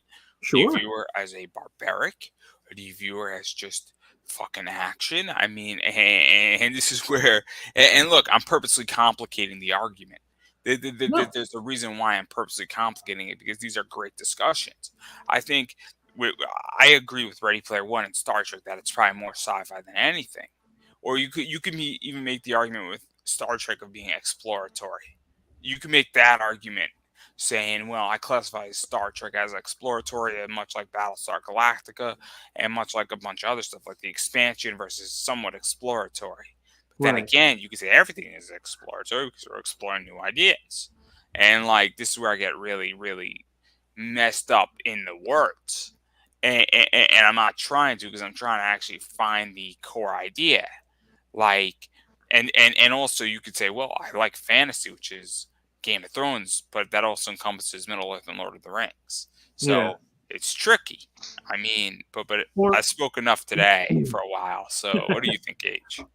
yeah. I have no thoughts on that subject. It got way beyond my mental processes right now. I think I qualified myself as a literary expert. You talked about Red Sonja and the genre that she's in. Recently, and I don't know if you're aware of it, recently she, as well as Conan and Marvel, were brought into modern world. Now, does that change them then from just being a straight fantasy to the fish out of water stories? Oh, by the way, if you've never read Savage Avengers, that was pretty good. I like Conan being in the Avengers. I like Brian Wood with Conan the Barbarian. I thought Yeah. his run on was fucking fantastic. But yeah, that's the last thing I read about Conan. I've read some recent Red Sonja. I love Red Sonja. But again, she was brought into modern world, and then there was the one where she was with Vampirella in them. God, what was that? Those covers are fucking good, man. I mean, look at the Dynamite covers with Red Dynamite, Sonja. yeah. No, it wasn't Dynamite. It was Dynamite. Exclamation point. No. Yeah. Oh, those were brilliant. I mean, the Dr. Seuss and Peanut covers are brilliant. Yeah. Oh, they whoever thought of that company deserves a raise. That's all I'm gonna say. I'll have to look into them then. I read the series. I didn't see the other covers. It's nice when something pays tribute to something that has been long standing. I don't know if that makes any sense, but it's kind of nice when a company, whatever that company is, says, we understand the Peanuts are significant, right? Uh-huh. We understand Dr. Seuss is significant. It's nice when that happens. But I enjoyed Dynamite as a series. I thought it was fun. Dynamite. I thought it was a fun play on a bunch of stuff that company was doing. Dynamite was doing. But Yeah. it gets tricky when you bring characters into the modern world. It really does. Mm-hmm. I mean, I don't think Red Sonja really thrives in 2022. I don't think it makes sense. I want to see Red Sonja chopping off and destroying freaking dragons. Now, I don't have a problem with Red Sonja and Vampirella. That is a cool cover. That is fun. I mean, look, but they're bringing Betty Page into this shit too. Yeah. I mean, there's going to be a crossover because Dynamite has Betty Page. You're going to see Betty Page and Red Sonja. Now, With Ash from Evil Dead, and I mean, it's. I mean, look, Dynamite has a lot of cool properties under their position. They got Evil Ernie. They're going to have Bad Kitty with Tom Hutchinson, and I mean, I don't know how I feel about it because I haven't obviously read it, but like I'm like, that also changes the genre, right? Like, I classify Red Sonja as very much, I don't want to say ancient civilization, but it's fantasy, right? Like, yeah. I don't know. Or I would love to hear Pete's position on this. I really would.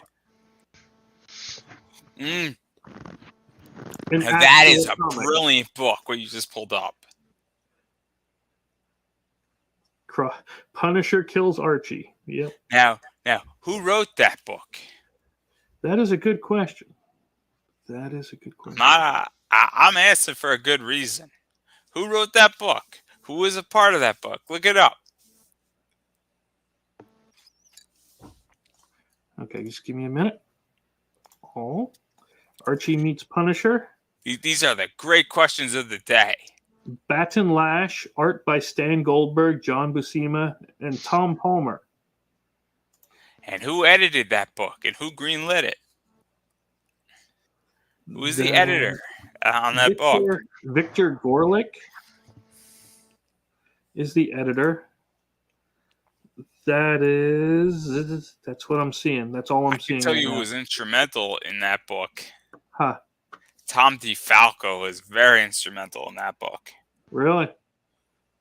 Tom DeFalco is the longest editor-in-chief at Marvel. Yeah. Tom DeFalco is on my other show. Tom DeFalco is a Jets fan, which makes him, a suffering comic writer. Mm-hmm. I think the only thing worse is the Vikings fans. Hey, the Vikings had Brett Favre for a while. Yeah, they did. Yeah, I know. I just thought it was a funny book. I think it's a great book. Why would Archie meet the Punisher? Like, I understand Archie meeting Batman, Archie meeting Star Trek.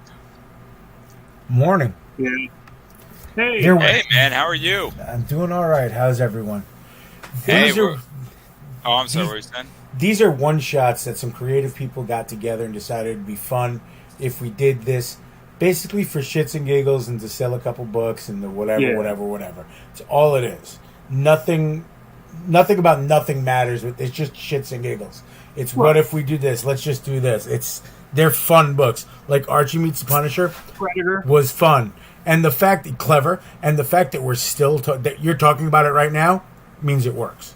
Oh yeah, like Archie Meets the Predator. That was, yeah. We're all just fucking bullshitting anyway. Sure. I don't know what the fuck I'm talking about half the time.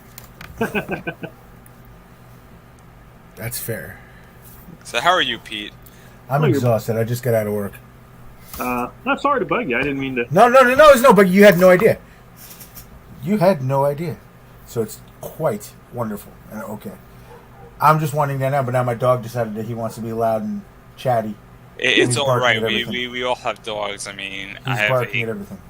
King Charles Cavalier Spaniel, and I'm Jewish, so I was having a Passover Seder, and my dog was barking like no business, and then I just said, fuck it, I'm sorry.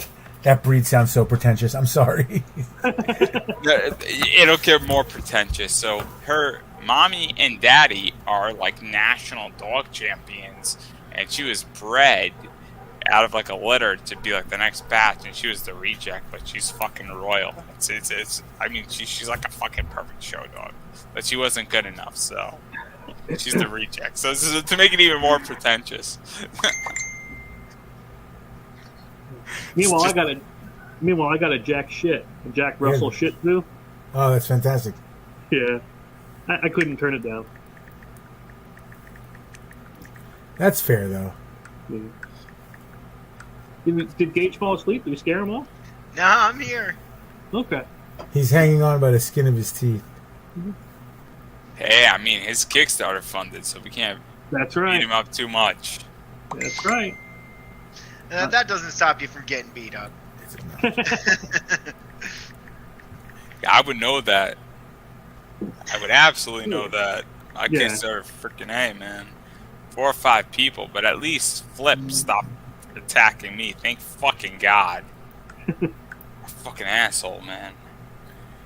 I don't know.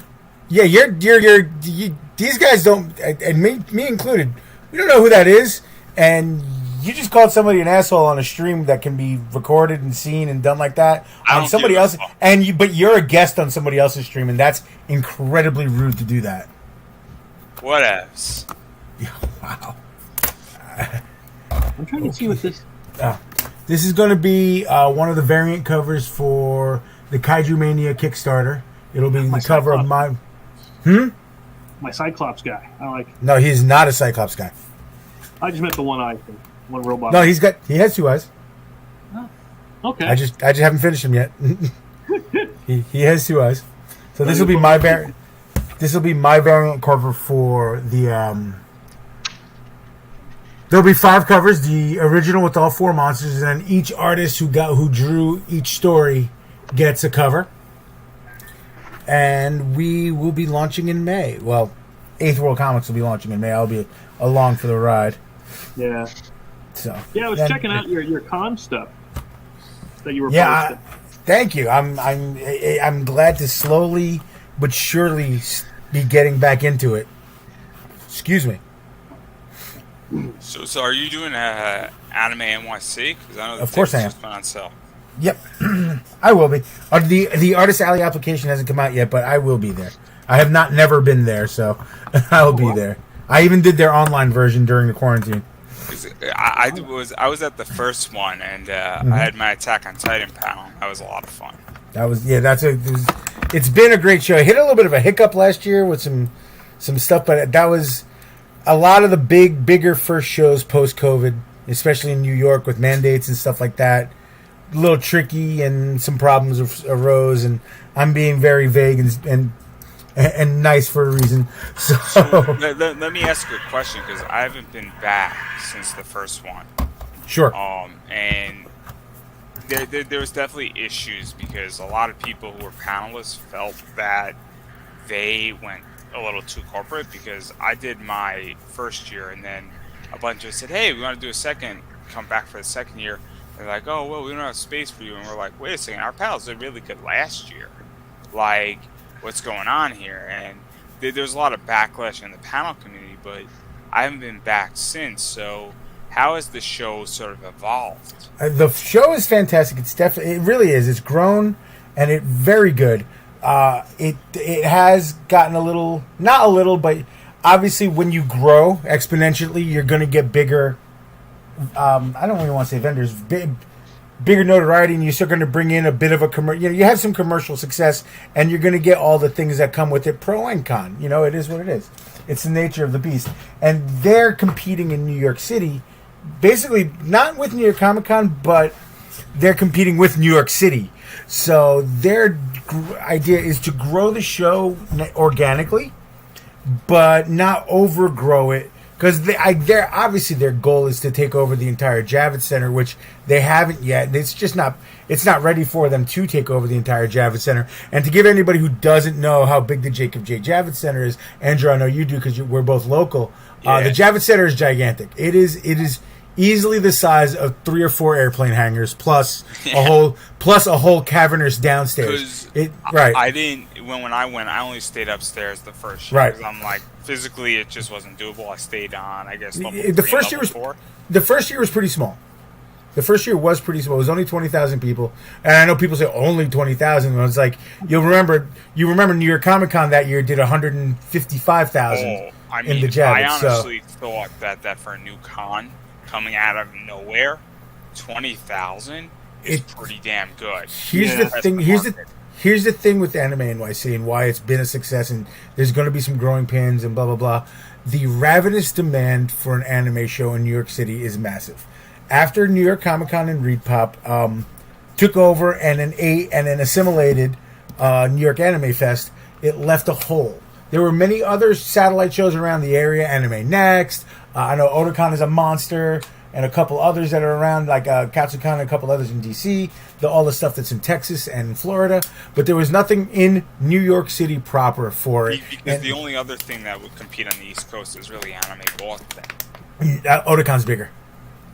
But I think Anime Boston is sort of, the New England position, and Otakon is obviously huge as well. Otakon's bigger. Factually, it's bigger. It's the biggest. I believe it's the biggest on the East Coast. But Anime Boston is, again, also spectacular. In fact, I was accepted to the show that was canceled for COVID, so I'm really upset about that. Because I started up in Anime Boston doing. Anime Boston's great. I love Anime Boston because what I love about Anime Boston is that you have one hotel on one side and the other hotel on the other, and it's so fucking convenient. Yes, it's very convenient. It absolutely is. Absolutely is. I agree with that 100%. It's the biggest failure of the Javits Center is that there's not a hotel. But there's nothing. The thing. First off, that's not the Javits Center that did that. Actually, I'm going to tell that story in a second. The Javits Center is very self-contained. You don't have to leave the building. Because it's that big. It's. I don't think it's as big and as convenient. I know the Walter Washington in DC is a little bit bigger and a little bit more modern, but you don't have to leave the Javits. The thing with the Javits was there are close hotels, first off, but there was going to be a hotel next to it. There was also going to be an NFL stadium next to it. Oh, that would be great. No, it would have been the Jets. It would have been the Jets, and that stadium, the townsfolk of that area in New York shot it down. They did not want it because the city wanted to build it to get an Olympics bid. And the Jets are like, hey, we'll throw some money into it. This is Woody Johnson Jets. Would have thrown some money into it to try to, because he would have been, a team in the proper city limits is is fantastic. And that hotel would have been, I believe the plan was to add more to the Javits. Like all the construction over the last 5, 10, 15 years that the Javits has been going under to repair itself is the washover, the plan B to the stadium not going through. And in this modern age, everybody talking about stadiums and stuff seems a little woo-loo, but that's what it is, unfortunately. That's what happened. The stadium not getting built. Plan B was to renovate the Javits extensively, and they have over the years, and it's pretty amazing. This is one I usually hit every year. Is the yes Comic and Pop. I wish I could see more people down here, but yeah, it's this one and Save Against Fear. I'll never stop recommending that one, but this one was confusing because it says no show in 2022, but then it gives 2022 info. Yeah, this is why I started drinking heavily, and that's when you contact them. So yeah. This is my question, because Anime Next, which is now in Atlantic City, it grew out of Somerset. Well, no, it didn't grow out. The Somerset Convention Center closed down. Oh, I thought they grew out, but I stand corrected. No, they closed down. They wanted to stay there, and I wish they had, because I was at that last show. That venue was perfect. That setup was perfect for an anime con. Just the most amazing vibe. Are you going to any Gauge? I've only been to 2 cons ever, man, and they were both here in Reno. They were both Wizard World Con, and then they canceled it after the second year. I'm so sorry you went to a Wizard World Con. I'm so sorry. I'm glad Fan Expo has them now. I'm so glad. No, that's Wizard had a bad reputation with their shows. I'd love for my comics to take off, because that's one of the things I'd love to start doing, is getting to go do that stuff. Well, here's the thing. I'm going to, because cons are my thing. Before COVID, I was doing a solid 30 to 40 a year. So cons are my thing. So I'm going to give you a bit of the Larry Kickstarter helper thing for you, but I'm going to be a little different with it. I'm just going to say this. Don't wait for your books. Don't wait for your books to be big to go to a con. Go to the con. Okay, that's where your books will get big. Now, here's why I say that. And I'm glad you pulled up my schedule while we're talking about this, because that's perfect. In this schedule, you will see big, gigantic megacons, Anime NYC, New York Comic Con, stuff like that. And you will see, in fact, May 7th, I will be at Masticon. Mastic is the name of a town out here on Long Island, and it is being held at the Mastic Public Library. So you can do teeny tiny little shows where you're the guest and they invited you for free, or you can pay the thousands of dollars from New York Comic Con. Go to them. Don't say no. Go. Always go. There is, fortunately, I will say, a lot around PA here. Like yes. A lot of in Allentown, Pennsylvania, Harrisburg. Even I'm only like an hour and a half, 2 hours from Boston, and there's a lot from there too. So a lot. Fortunately, I've been able to get a lot of those in. Philly has a ton of shows. I know that's a little bit in the other direction for you. Now, Chris, I do actually want to ask a question. Sure. Because people we talk about, and this is as you as a resident of Pennsylvania. Mhm. Now we've talked about this. We've talked to friends like, well, you have to. I'm not using your name, but you have to gauge. What do I bring? What do I do? What do blah blah Yeah. this? And I've noticed that Philly is not a tough Philly. Pennsylvania isn't a tough place. It's not tough to go to and not tough to be super successful at. But I tend to not bring my big stuff to Pennsylvania. Right. It's Pennsylvania is very much in my wheelhouse, and I think I understand it. Where I do really well when I go to Pennsylvania shows because I can kind of, it's a working man's state. So I'll add something. My sister lives in Pittsburgh, and when I go visit her, you could tell, and this is nothing against people in Pittsburgh, but you could tell it's a little bit more rugged and it's a little bit more blue collar. And so I came out of DC, which is definitely white collar, and so me and my sister have a different demeanor after, she's been living in Pittsburgh for like 2.5 years, and I was used to live in DC for a while. And you can tell there's just a different rhetoric and even speech. And so when you're talking with that, like, I think people in Pennsylvania, and feel free, I don't mean to categorize anybody, but you can tell there's a little more of a blue collar element. Well, no, every state is different. Some states have more or less. Some states are half down the middle. Some states are all. And I think Pennsylvania has definitely got a solid, and I like it because you can go to a con and the fans are rabid for everything. Yeah, and it's got a really fun energy and stuff. And then as you do shows, and I say this to Gage and Chris too, if you'd like, as you do shows, you'll notice like your local shows. You know the shit that you can bring to your local show, and you know the shit you can't bring to your local show. Yeah, like even out here on the island, I know what I could bring to one show, and I know what I'm not bringing to another show, and that's half the fun. Yep. What am I going to have in the box this week? What I've found here, again, PA-wise, I've done a ton of shows here. I've been up on panels and so on, which is fun. Don't get me wrong. I really enjoy being up on the panels, doing back and forth with the audience. But what I found is the people here will enjoy the con and trust you more if you're one of them. Right. Yes. That makes sense. No, perfect sense. Perfect sense. I've seen, and I swear to God, this happened. I was at one convention, and I was sitting next to, first off, it was the people from Stranger Things. One, that kid, Finn, okay, I'm just going to say, I lost respect for this person at that convention. Oh, wow. But, I won't get into specifics just because of all this. But there was the lady that played the mom from Flash.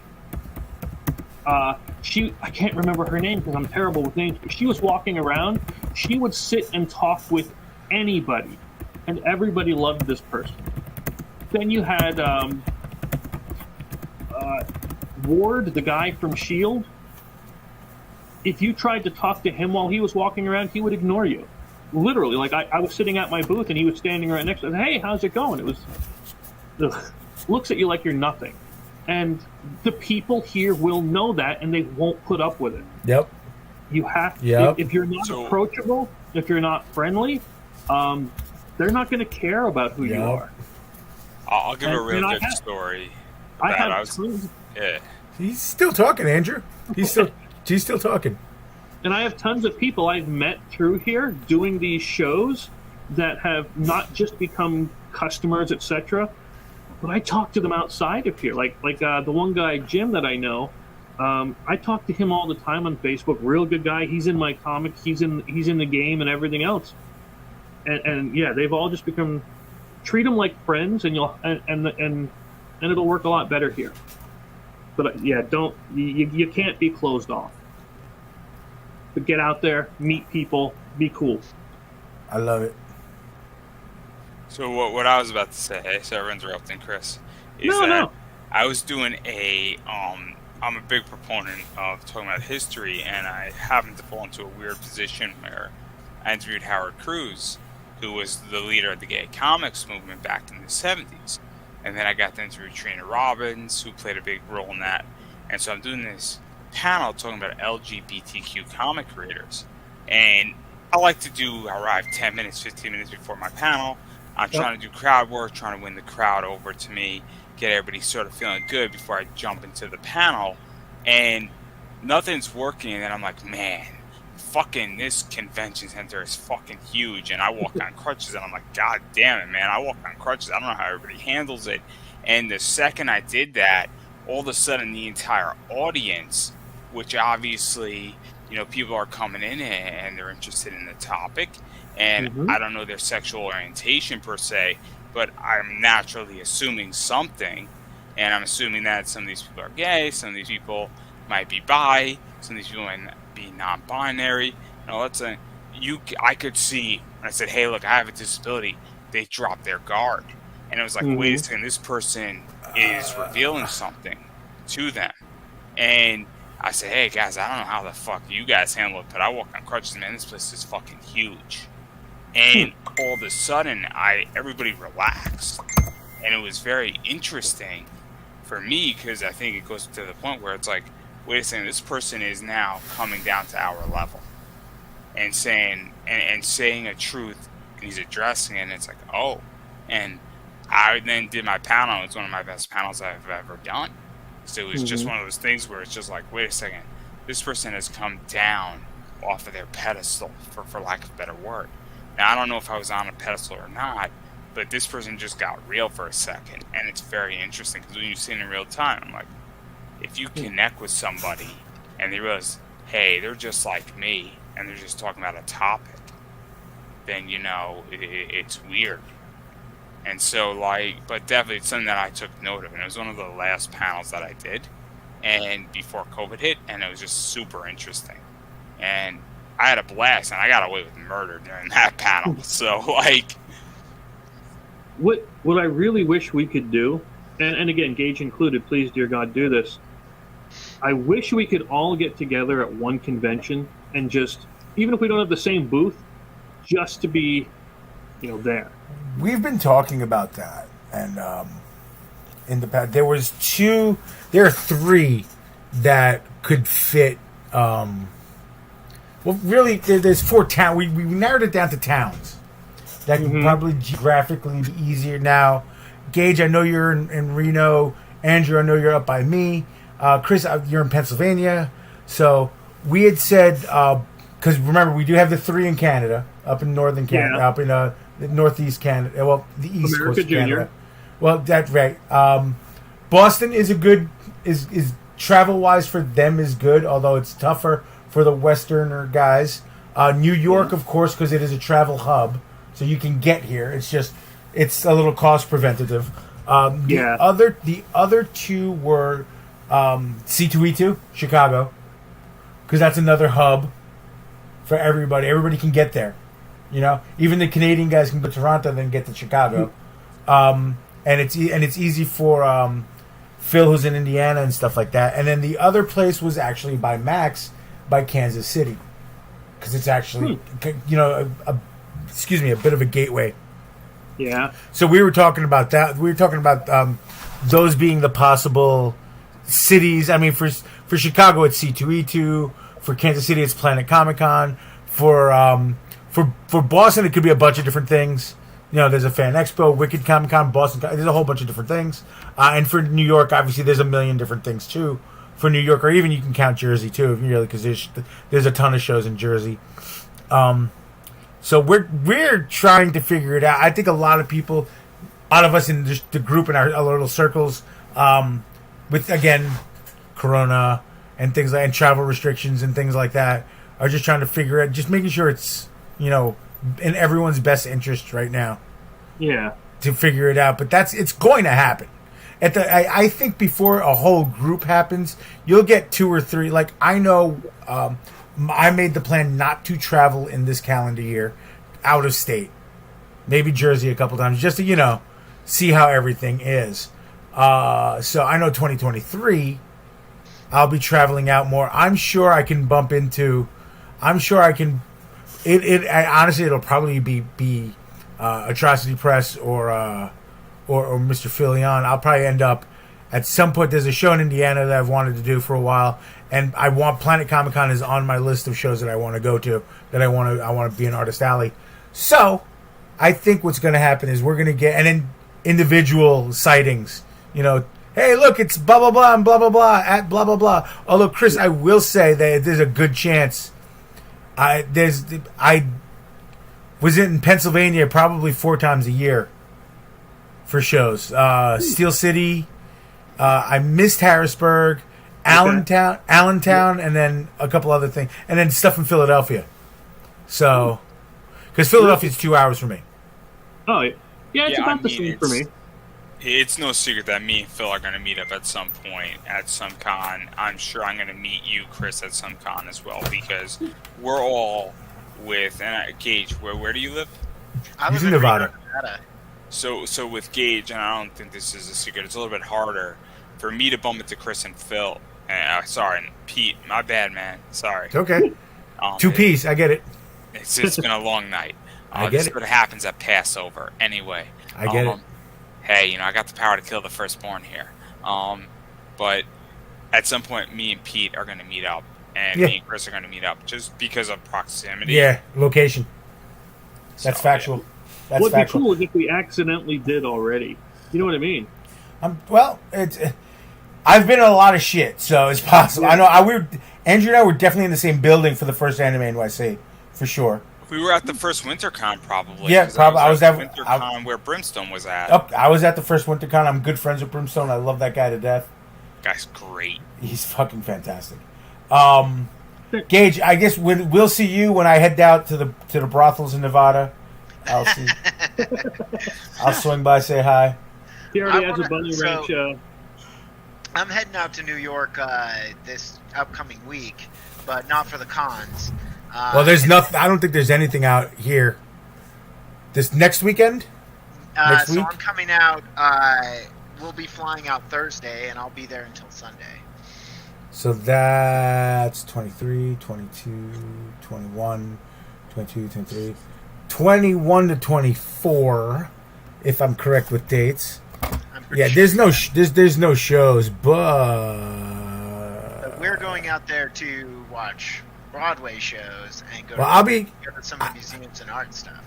I will actually be in Manhattan on the 24th, but I will be there for soccer, football.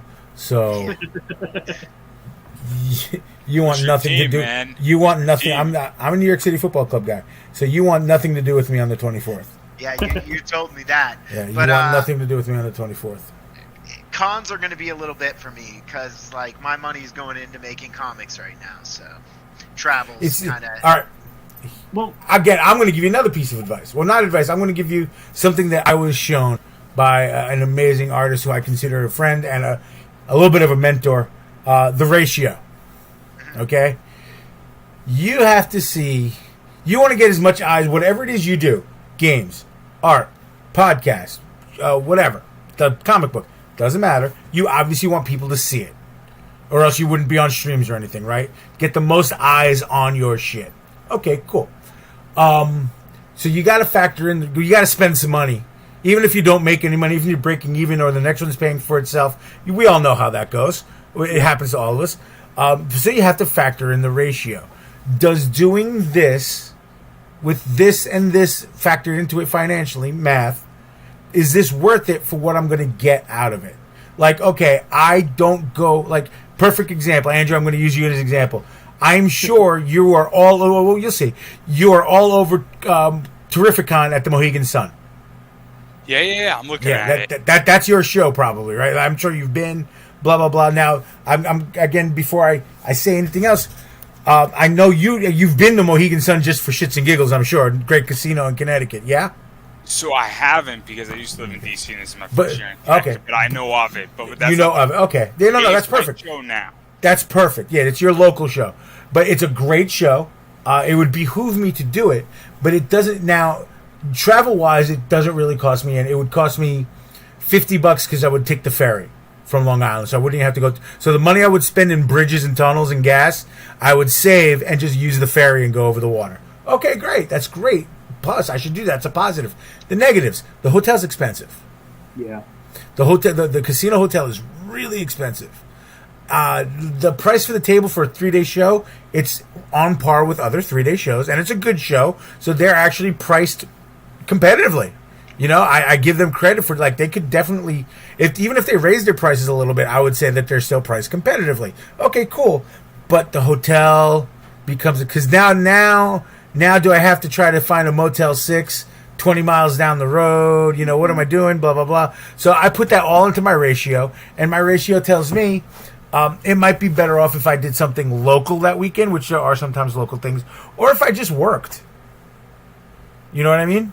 Yeah. So you fit whatever it is into your ratio. Now, okay, Gage, we're going to go back to you for a second, Mr. Nathan.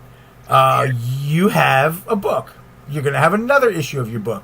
You're going to do a whole bunch of stuff for your book. Cool. You want people to see it. So, okay, you know what? It doesn't behoove you to sign up for New York Comic Con. Because, that table's a mortgage payment. For you, the travel would be stupid. The hotel would be ridiculous.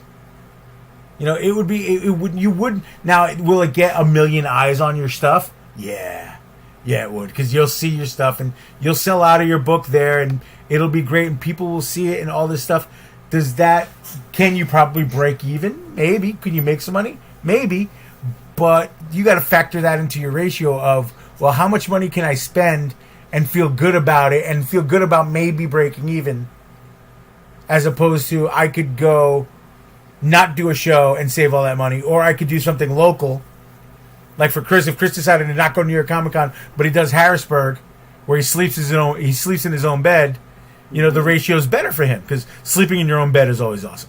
I mean, I'll throw something in there where I used to live in DC, and I used to do AwesomeCon. I lived in AwesomeCon is great. So it would cost me about $70 for the weekend to go to AwesomeCon. Oh my God, I wish.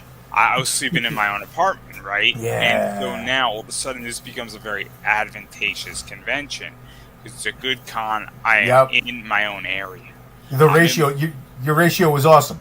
And so, the only downside is it would be even cheaper if I was better and healthier with my body. But I took an Uber just to save me leg space, I guess, for and pain. But if I was taking the Metro, it would cost me $20. So all of a sudden, that's where it goes down to. But then, if I wanted to go to something that was in, let's say I wanted to go to New York Comic Con, it was also dirt cheap, because I'd only go for a day, and I used to live in Yorktown, which is about 40 miles outside of New York.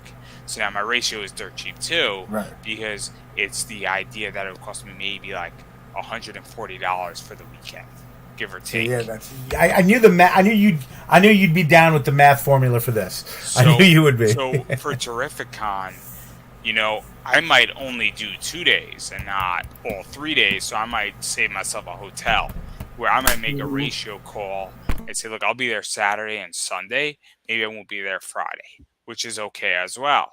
And there's nothing wrong with that. But also, I think one of the things is that you have to say, hey, look, what's my budget? Because the ratio. That's the ratio. And so if you say, hey, look, because I make the determination where I say, look, if it's going to put my well-being and my mortgage payment or my rent payment or my grocery bill at position, then you should not go. The first and foremost thing about all this is that when you have a day job, you have to make sure before your comic comes that your mortgage is paid. And I think that is a big thing that people don't talk about. I'm going to cut you off and stop you real quick, because that's exactly what I just said. The ratio, you got to factor in everything that suits for you to go to that. Like, I just actually said it when I used Godslayers as an example at New York Comic Con. Are you going to be homeless because you're going to New York Comic Con? Then the ratio doesn't work.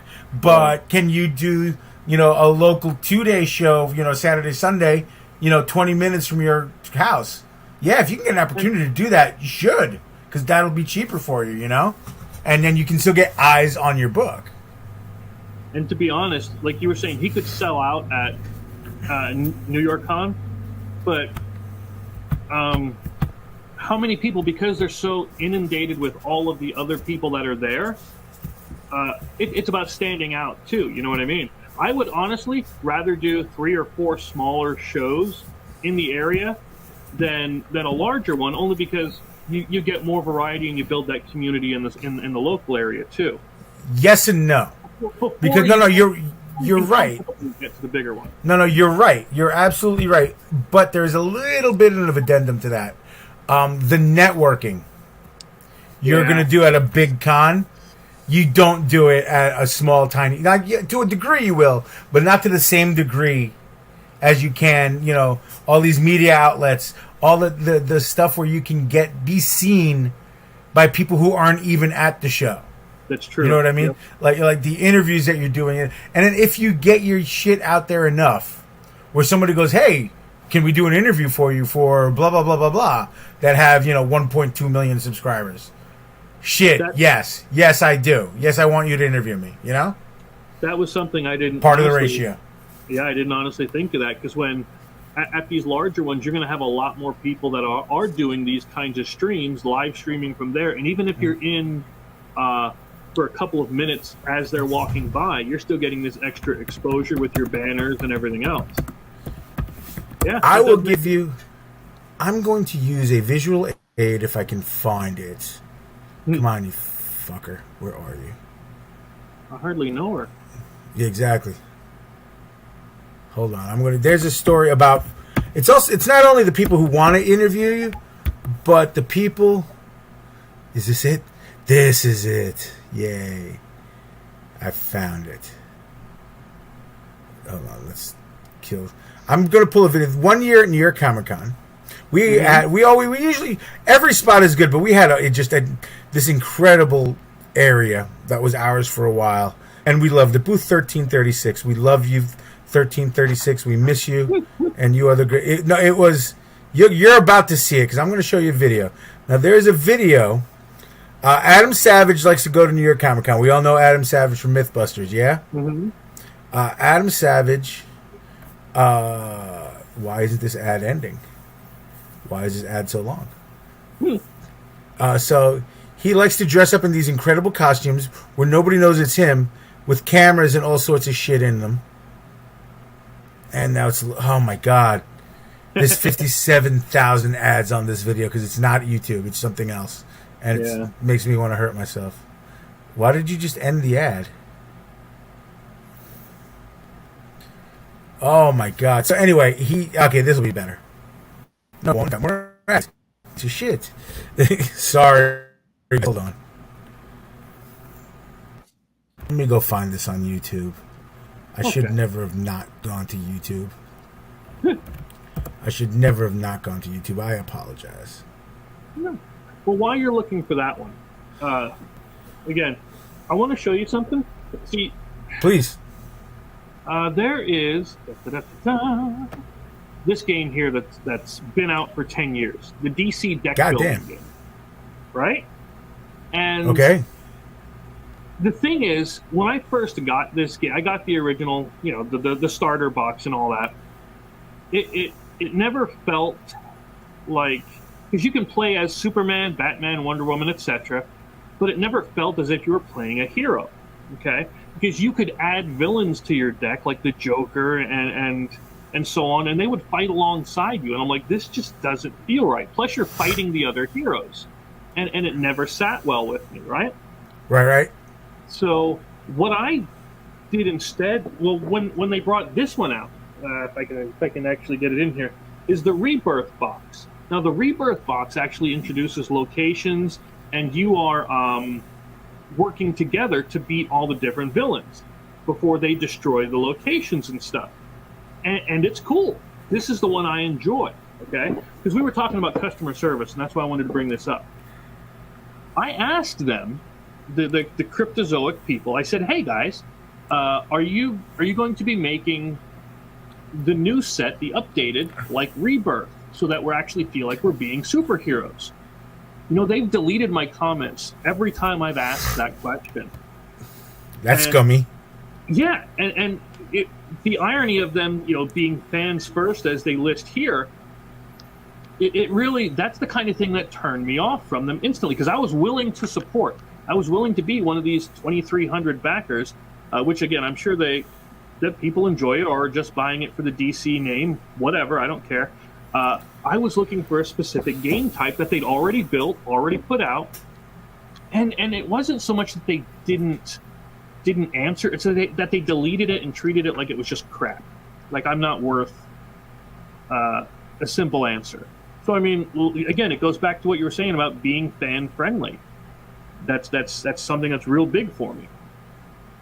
All right, let me see your. Oh, there's Pete's add to stream. You ready? Yeah, oh yeah.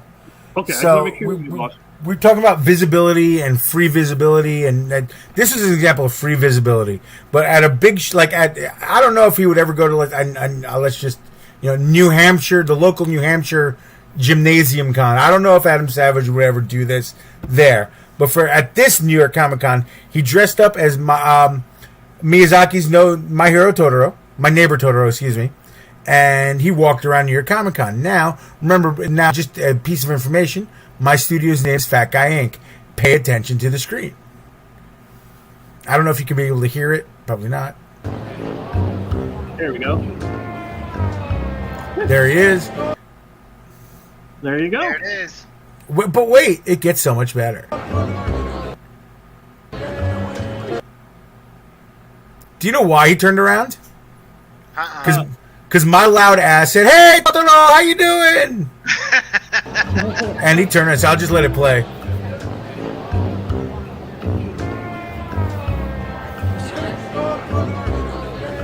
He can hear you. There it is. Okay, so cool. Didn't think anything of it. Just thought it was a cool cosplayer. Really did. Had no idea it was Adam Savage. Nothing. Blah blah blah blah blah. Whatever. Moving on. I didn't also realize that he was being filmed by the Nerdist. Okay, cool. Didn't know that either. So I guess they put it on either because this was early on in the day that day, and you could see how fucking packed it was. But later on that day or that evening, and walking in the morning was when my phone and my partner's phone started to explode, and when our Instagram started to race. Because people saw it. They posted it on the Nerdist, and people saw it. And now you saw all the other booths, you saw cool art, but you didn't see anybody's name, right? Like you were saying, the flashy banner. Well, we have 2 big-ass banners that say Fat Guy Inc. in red and yellow. Yo, I had friends, hey, I saw you on the Nerdist, blah, blah, blah. Instagram, left and right, message, oh, we saw you on the Nerdist, what booth are you, blah, blah, blah. And then people the rest of the weekend, oh, we saw you on Nerdist, we wanted to come check you out. You were so easy to find. That's just, I don't know what that was. I just heard a car. Either it was weird. That was, I don't know. Yeah, it wasn't here. No, that was probably me. I probably didn't close YouTube. Oh, okay. But yeah, and look, any show is great. I mean, sometimes shows suck, but whatever. I'm never going to say a show sucks until I actually experience that a show sucked. But and I have a couple, but I'm not going to talk about those now. But the size of the show means nothing. Right. Because people are like, well, what do you mean? I was like, these library shows are great. First off, you get a little bit of a younger crowd because it's geared towards the teens and stuff. But for me, that's great because it fits. But you get to see all these kids, and they're so into, and so they're so jazzed up about your stuff. They love your stuff. They want to follow, blah blah blah. And the parents feel okay because you got the cool stuff. So it's like, all right, cool. But then you get the kids that are artists or creative, and they're so happy to be like they have no idea that I'm nobody, but to them I'm somebody, which is great because I'm nobody. I'm a completely underground scumbag artist, so it's great. So these kids are finally talking to an artist, a known artist. Okay, great.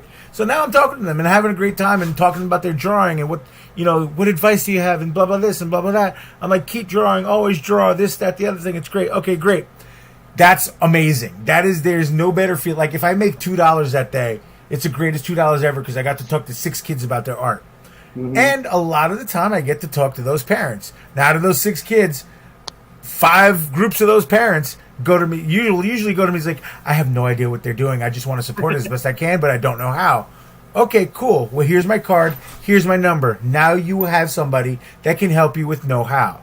And I send them into the right place. I go, okay, you have to go to this store. You have to go to this. You can get supplies here. You can get supplies there. You can go online here if you want. You can go online there. 9 times out of 10, I'm lucky enough where I have a couple Dick Blick's art supply stores out by me. I usually send them there as one of the great places because you go to Michael's, you go to AC Moore. AC Moore doesn't exist anymore. Sorry, Hobby Lobby. They're great, but a lot of the times the little minions that work inside those stores have no idea what they're doing because it's just a chain store. It's whatever.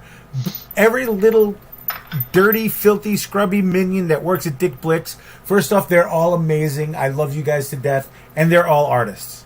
They all know what they're doing. You know? So if you go, hey, I'm looking for whatever expensive blah, blah, blah, they'll show you. If you're a parent who has no idea what they're doing and you got your kid that's in, 4th grade art, they will help you get stuff for your kid in 4th grade art. And then I tell the parents, hey, this is where you get the coupons from Michael's, where you can get the inexpensive stuff, and this, that, the other thing. To this day, I get emails from parents. Nice. Hey, thanks for the help, or hey, he's doing this project with blah, blah, blah. I'm like, oh, yeah, you need to go here and get this. And you know what? If you're going to Blick, show them your syllabus, if you have one. Or show the list that the teacher will give you, the stuff that you need, the supply list, all that stuff. And that's a fantastic feeling. Now, do you get that at New York Comic Con? Yeah. You get they'll come in from time to time, but the only, and it's not a problem. Trust me, it's not a problem. The only difference is I'm seeing, instead of seeing 10, 15 people, we get like 10, 15 people at the table at a time at New York. New York is just a whole.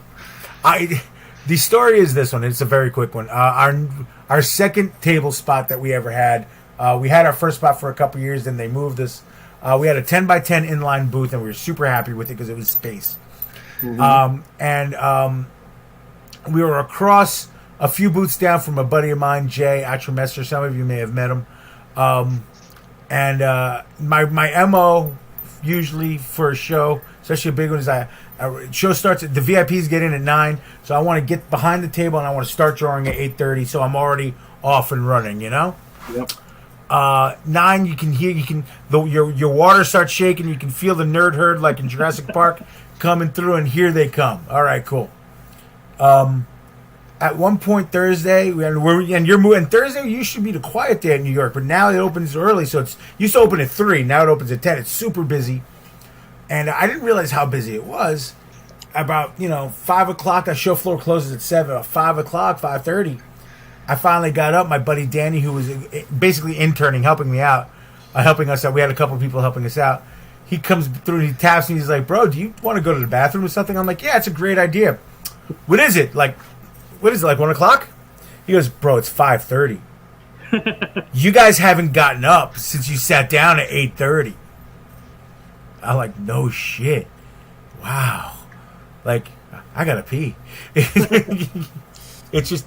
It's big shows and little shows are equally amazing, all for different reasons. All for different reasons, and a lot of the same reasons too. So, but my best advice for Engage, I know it's tough to fit and blah blah blah. First off, once you do a couple, you're gonna be hooked and you're gonna Jones for the next one. Yeah, you're addicted. You're gonna Jones for the next one. I would definitely recommend it, even if it's a smaller something local. Start with that, and you'll see where it'll, where you sleep in your own bed, and you don't have to travel far, and it's not a huge table fee or whatever. And then you'll start to get an idea of like, okay, cool, because crowdfunding and streaming is great, but you don't really see, like, you see the results, but there's nothing like handing your shit into putting your shit into somebody's hand from your hand directly, or somebody going through like. This past weekend, I was at I got to talk to you guys about this. I was at a tabletop gaming show. You guys would have loved it. You guys would have all lost your minds. But I brought I brought a copy of my copy of Reign of Ages from Sonopa, our buddy Sam, and because I'd gotten some blank sketch covers from him too. So I was like, let me have my book as the display, because Reign of Ages is very Dungeons and Dragons, heavy metal, elf quest. It'll do well at a tabletop, and I got some commissioned covers out of that. Cool. But it was really cool seeing people holding the book and going, wow, look, this book feels so amazing, blah, blah, blah. Getting that one-on-one interaction. Even years ago when I had my own books, that face-to-face interaction of somebody digging your shit. Yep. Or when somebody sees a piece of artwork, I can't tell you how much it just, even if they don't buy anything, I don't care at that point, how energized I get when somebody stops and they point at something I drew.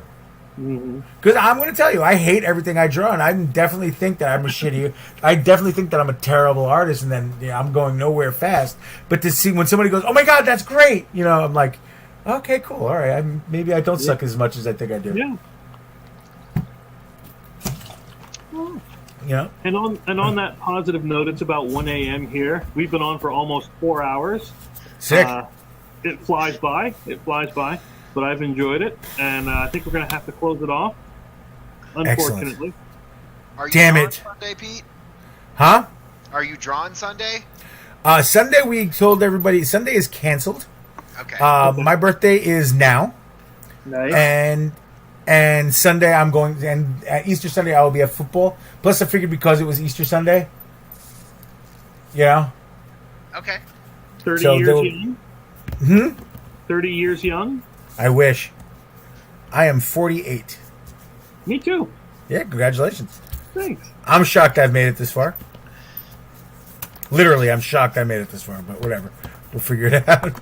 Because this weekend for me, I'm starting Godslayer episode 2 pages. So. Well, if anything, if things go as boring as I expect them, I might do a surprise tomorrow in the afternoon, evening. Because I don't think I'm going out tomorrow. Because I have to get on an early train to get to Yankee Stadium on Sunday. So I'll keep everybody posted on that. And I gotta ask you about the Yankees. How do you feel about Aaron Judge? Very simply, very, very, very.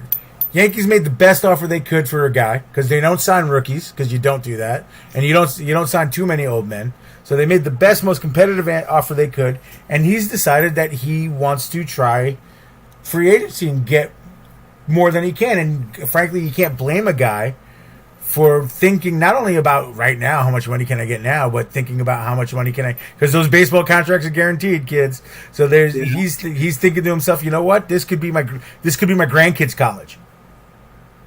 So you can't blame him for that. So I think both sides are doing the best that they think that are best for themselves. I would have liked to have seen a little, hey.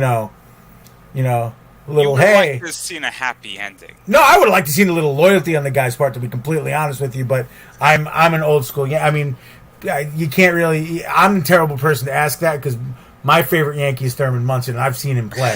So, I'm not the right guy to ask. Hey, it's all right. I'm a Mets fan, so I understand. They're doing all the right things right now.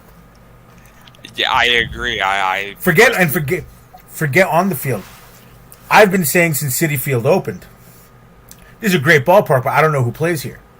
That Jackie Robinson thing. I mean, I love Jackie Robinson. Don't get me wrong, but he was never a Met. The normal every stadium you got, and I've been to over 90 buildings, sports arenas.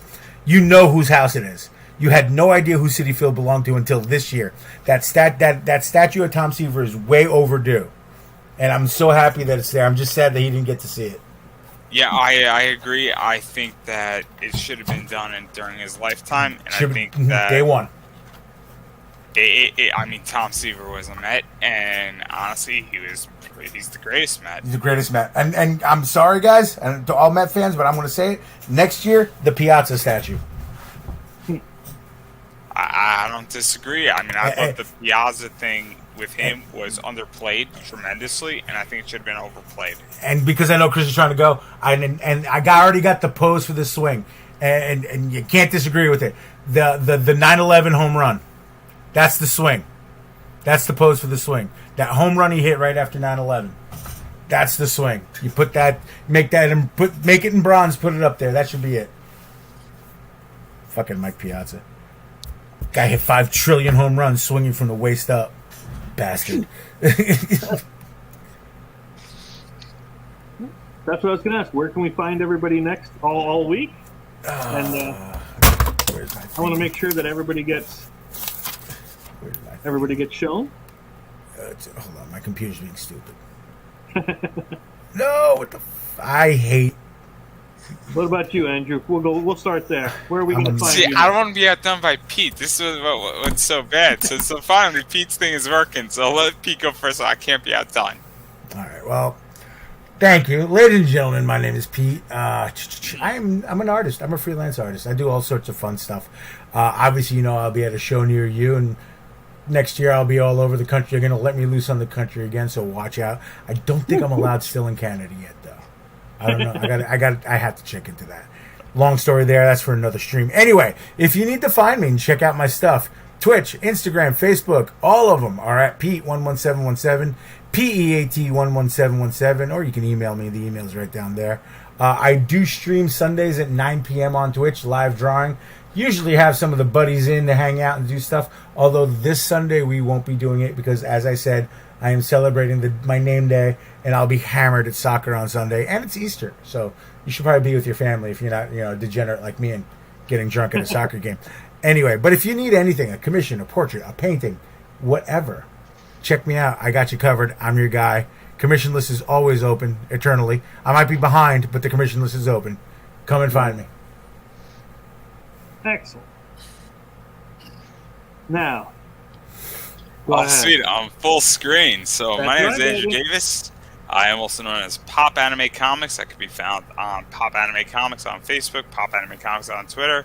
Also, I have a TikTok under Comic Book Knowledge where I talk about comic book facts almost 2-3 times a day now. So check me out there. As well as I run a interview show where I interview people in the wrestling world, the voice acting world, the cosplay world, and of course the comic book world under that banner, as well as on YouTube on Pop Anime Comics. Usually I go at 7 and 9 o'clock on Tuesdays, Wednesdays, and Thursdays, and I appreciate everybody checking me out. And if you missed the episode debuting, it's always in the backlog on YouTube and on the Facebook channel at Pop Anime Comics. Also check me out on Instagram, and if you would like to buy my Ultra Psycho Killer Big Titted Metal card, that's on eBay right now under Pop Anime Comics Collectibles. $15 and it can be yours. So pick that bad boy up or this bad girl up right now. She's got really big tits and it's F cups, bro. Lord. So woo! So go pick that thing up, and I need the money really badly. So check it out now. I need to get you to show me where you get these cards done. You have to show me that one. That When we will go all be arranged because these are not the droids you are looking for. With the trading cards? Comics Wellspring, Yeah. right? Metal cards, fairy metal, the metal guys. one. Oh, I got a couple metal guys. Yeah, that's metal cards are the rage. Nice. Mr. Gage, where are we going to find you the next few days? I'm Nathan Johns. You can find me at Gage the Wolf on Instagram, Twitter, and Facebook. Also check out Tenebris Anima Comics. I'm working on adding some more stuff to our list of products right now. Right now we have Godslayers Episode 1. Godslayers Episode 2 is in works, and I'm starting a second title, so... Yeah, I got to get you to send me your links. I have to get my links. Yeah. Unprepared, boo. Always. Marketing is fun. Marketing is fun. All right, excellent. Always It was a good be talking ready. to everybody. Yeah, good hanging out, guys. Hate to see you go, but I love to watch you leave. You know what I mean? That's weird. That makes me feel weird. That's my job. I need an adult. I need. All right, so we'll see you guys next time. We'll be back here every Friday, 9 o'clock as usual, and I hope to see you all here.